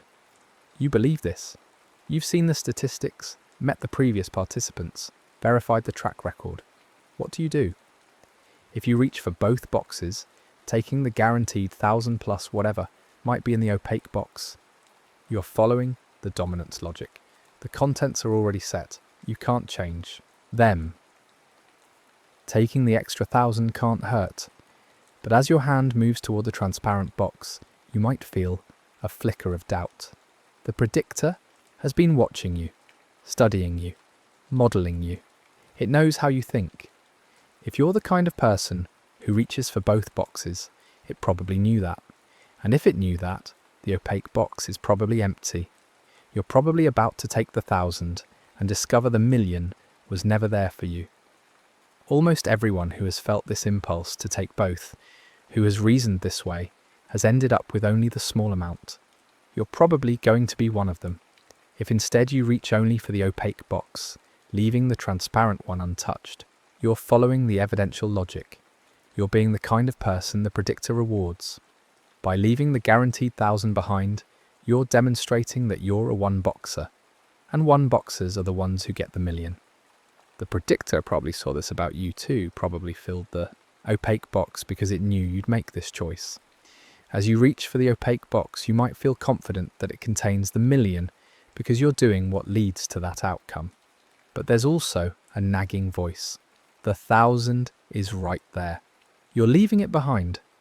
If you're wrong about the predictor, if it made a mistake this one time, or if you've misunderstood the scenario, you're giving up a guaranteed 1,000 for nothing. The dominance argument still whispers in your ear. Why not just take both? This internal dialogue, this back and forth between the two arguments, is part of the paradox's grip on people. Neither argument is easy to dismiss once you've really understood it. The dominance reasoning has a kind of logical force, a feeling of inevitability. Of course you should take both boxes. What else could possibly make sense? But the pattern of outcomes reasoning has its own compelling quality, an empirical weight. Look at what actually happens to people. How can you ignore that? Some people report that their intuition flips back and forth as they think about the problem. They'll be convinced they should one box, then they'll think about the dominance argument and switch to two boxing. Then they'll remember the statistics and switch back.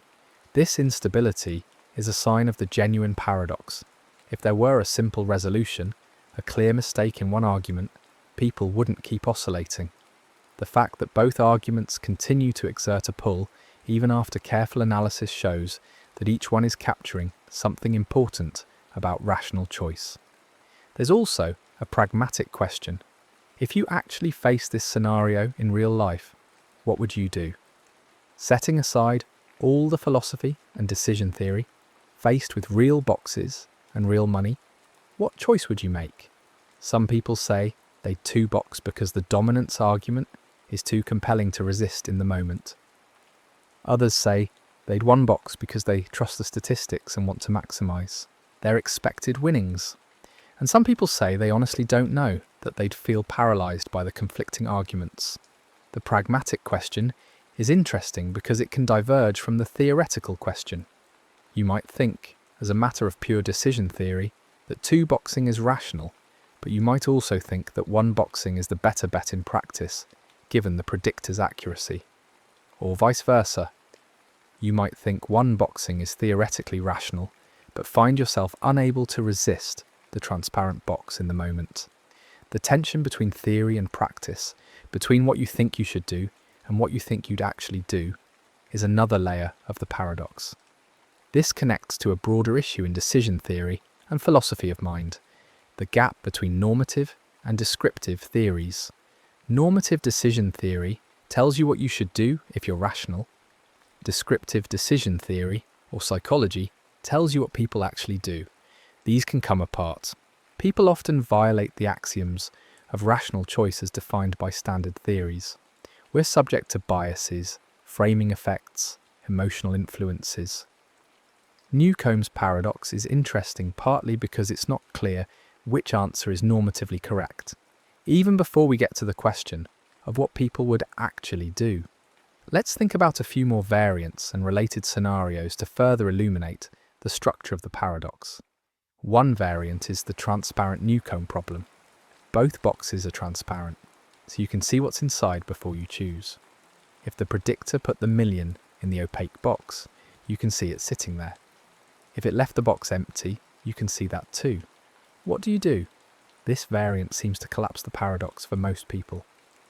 If you can see the million, obviously, you should take both boxes, getting the million plus the 1,000. If you can see the opaque box is empty, you should still take both boxes to get at least the 1,000. The contents are visible, there's no uncertainty, and taking both strictly dominates. But wait, if the predictor is very accurate, and you can see the million in the opaque box, that means the predictor predicted you'd 1 box. But now, you're about to 2 box. Does that mean the predictor was wrong? How can that be if it's nearly perfect? This variant seems to create a paradox of its own, a kind of self-defeating prediction. If the predictor puts the million in the opaque box because it predicts you'll 1 box, but making the boxes transparent causes you to 2 box, then the predictor made a mistake. But the predictor doesn't make mistakes, or makes them very rarely. So maybe the predictor knew the boxes would be transparent, and predicted accordingly. If it predicted you 2 box once you saw the contents, it would have left the opaque box empty. In that case, you see an empty box and you 2 box, getting just the 1,000, and the predictor was right. If it predicted you'd somehow force yourself to 1 box, even seeing the million sitting there, it would have filled the box, you'd 1 box, and the predictor was right. But this feels strange. Why would you 1 box if you can literally see the million sitting there in the opaque box? Just take both boxes and walk away with the million plus the 1,000. The only reason not to would be if taking the transparent box somehow made the million disappear. But it can't. You can see it right there, and it's not going anywhere based on your choice. The transparent variant seems to break the symmetry that makes the original paradox work. When you can see the contents, the dominance argument becomes overwhelming, and the evidential argument loses its force. Another variant. Suppose the predictor tells you what it predicted. It says, I predicted you would 1 box, so I put the million in the opaque box, and then it leaves you with the boxes. What do you do now? You know the million is there. The predictor has told you so, and the predictor is very accurate, so you can trust its claim. Should you still 1 box, or should you 2 box now that you know the million is there? This creates a different kind of tension. If you 2 box, you're acting inconsistently with the prediction, which might seem to show the prediction was wrong, but the contents are already set based on the prediction, so your action doesn't change them. You can safely 2 box and get both amounts. On the other hand, if the predictor is nearly perfect, it would have anticipated that you might 2 box upon being told the prediction, and it would have predicted accordingly. If it predicted you 2 box after being told, why would it have told you? Or maybe it predicted you'd stick to your 1 boxing decision, even after being informed, in which case it filled the box and expects you to 1 box. This variant introduces issues of belief and knowledge into the scenario. In the original setup, you don't know what's in the opaque box, though you have strong probabilistic beliefs based on the predictor's accuracy. In this variant, you're given knowledge, or at least strong testimony. How that affects the decision depends on how you think knowledge interacts with decision-making, and whether learning the prediction should change your choice. There's also a version called the meta-Newcomb problem. Before the predictor fills the boxes, you're asked to commit to a decision strategy. You can commit to 1 boxing, commit to 2 boxing, or decline to commit. After you commit or decline, the predictor makes its prediction and fills the boxes, and then you make your actual choice. You're allowed to violate your commitment if you want, but the predictor knows you might do this and takes it into account. In this version, it seems clear you should commit to one boxing, because that makes it likely the predictor will fill the opaque box. Then, once the boxes are filled, should you stick to your commitment or violate it and two-box? If you violate it, you'll two-box and get both amounts, but the predictor probably anticipated you might do this. If the predictor is modelling you as someone who commits to one boxing, but then violates the commitment, it might have predicted two boxing and left the opaque box empty. On the other hand, if you're the kind of person who keeps commitments even when it's tempting to break them, the predictor might have predicted you'd one box and filled the box accordingly. This variant highlights the role of commitment and consistency in decision making. It also touches on issues of time inconsistency, cases where your preferences at one time conflict with your preferences at another time. Before the boxes are filled, you want to be the kind of person who will one box, because that gets the boxes filled favourably. After the boxes are filled, you're tempted to two box to get the extra amount. Managing this conflict requires either strong commitment mechanisms or a decision theory that evaluates policies across time rather than just actions at moments. Let's also consider what happens if there are multiple players. Suppose 100 people are all facing Newcomb's problems simultaneously, each with their own pair of boxes, each with a predictor that has studied them individually. Everyone makes their choice at the same time. What should you do? In this multiplayer version, your choice doesn't directly affect anyone else's boxes, so the basic structure of the problem is the same for you as an individual. But knowing that other people are facing the same choice might affect your reasoning. If you believe most people will two-box, and the predictor knows this, then most opaque boxes will be empty. Does that tell you anything about your own box? Not directly. Your box's contents depend on the predictor's judgment of you specifically, but it might affect your confidence in the predictor's accuracy. If you see 99 people two-boxing and finding empty boxes, that's strong confirmation that the predictor works. It might make you more confident you should one-box. Alternatively, if you see people one-boxing and getting rich, that confirms the predictor rewards one-boxing, which might strengthen your resolve to one-box. But if you see people one-boxing and finding empty boxes, that suggests the predictor made mistakes, which might weaken your confidence in it. The multiplayer version introduces a social and evidential dimension. You're learning about the predictor's reliability from watching what happens to others. There's also an interesting question about whether you should coordinate with other players. If you could all agree to one box, you'd all likely get rich. But each individual has an incentive to defect from the agreement and two box once the boxes are filled. This is similar to a multiplayer prisoner's dilemma or a public goods game. The best collective outcome requires everyone to cooperate one box, but each individual might be tempted to defect. Faishiriu Bishi two box. The predictor's accuracy adds a twist. If you defect, the predictor probably saw that about you and left your box empty. So even though defecting seems to be in your interest, it's actually a losing move. These variants and extensions show that Newcomb's problem is part of a broader family of decision scenarios where prediction, commitment, coordination, and time all interact in complex ways. The core paradox is cleanest in the simple two-box single-player version, but the same tensions appear in many related setups. This suggests the paradox is pointing at something fundamental about decision-making, not just a quirk of one particular thought experiment. Thinking about Newcomb's paradox can also change how you think about other philosophical problems. For instance, the problem of evil in theology has some structural similarities.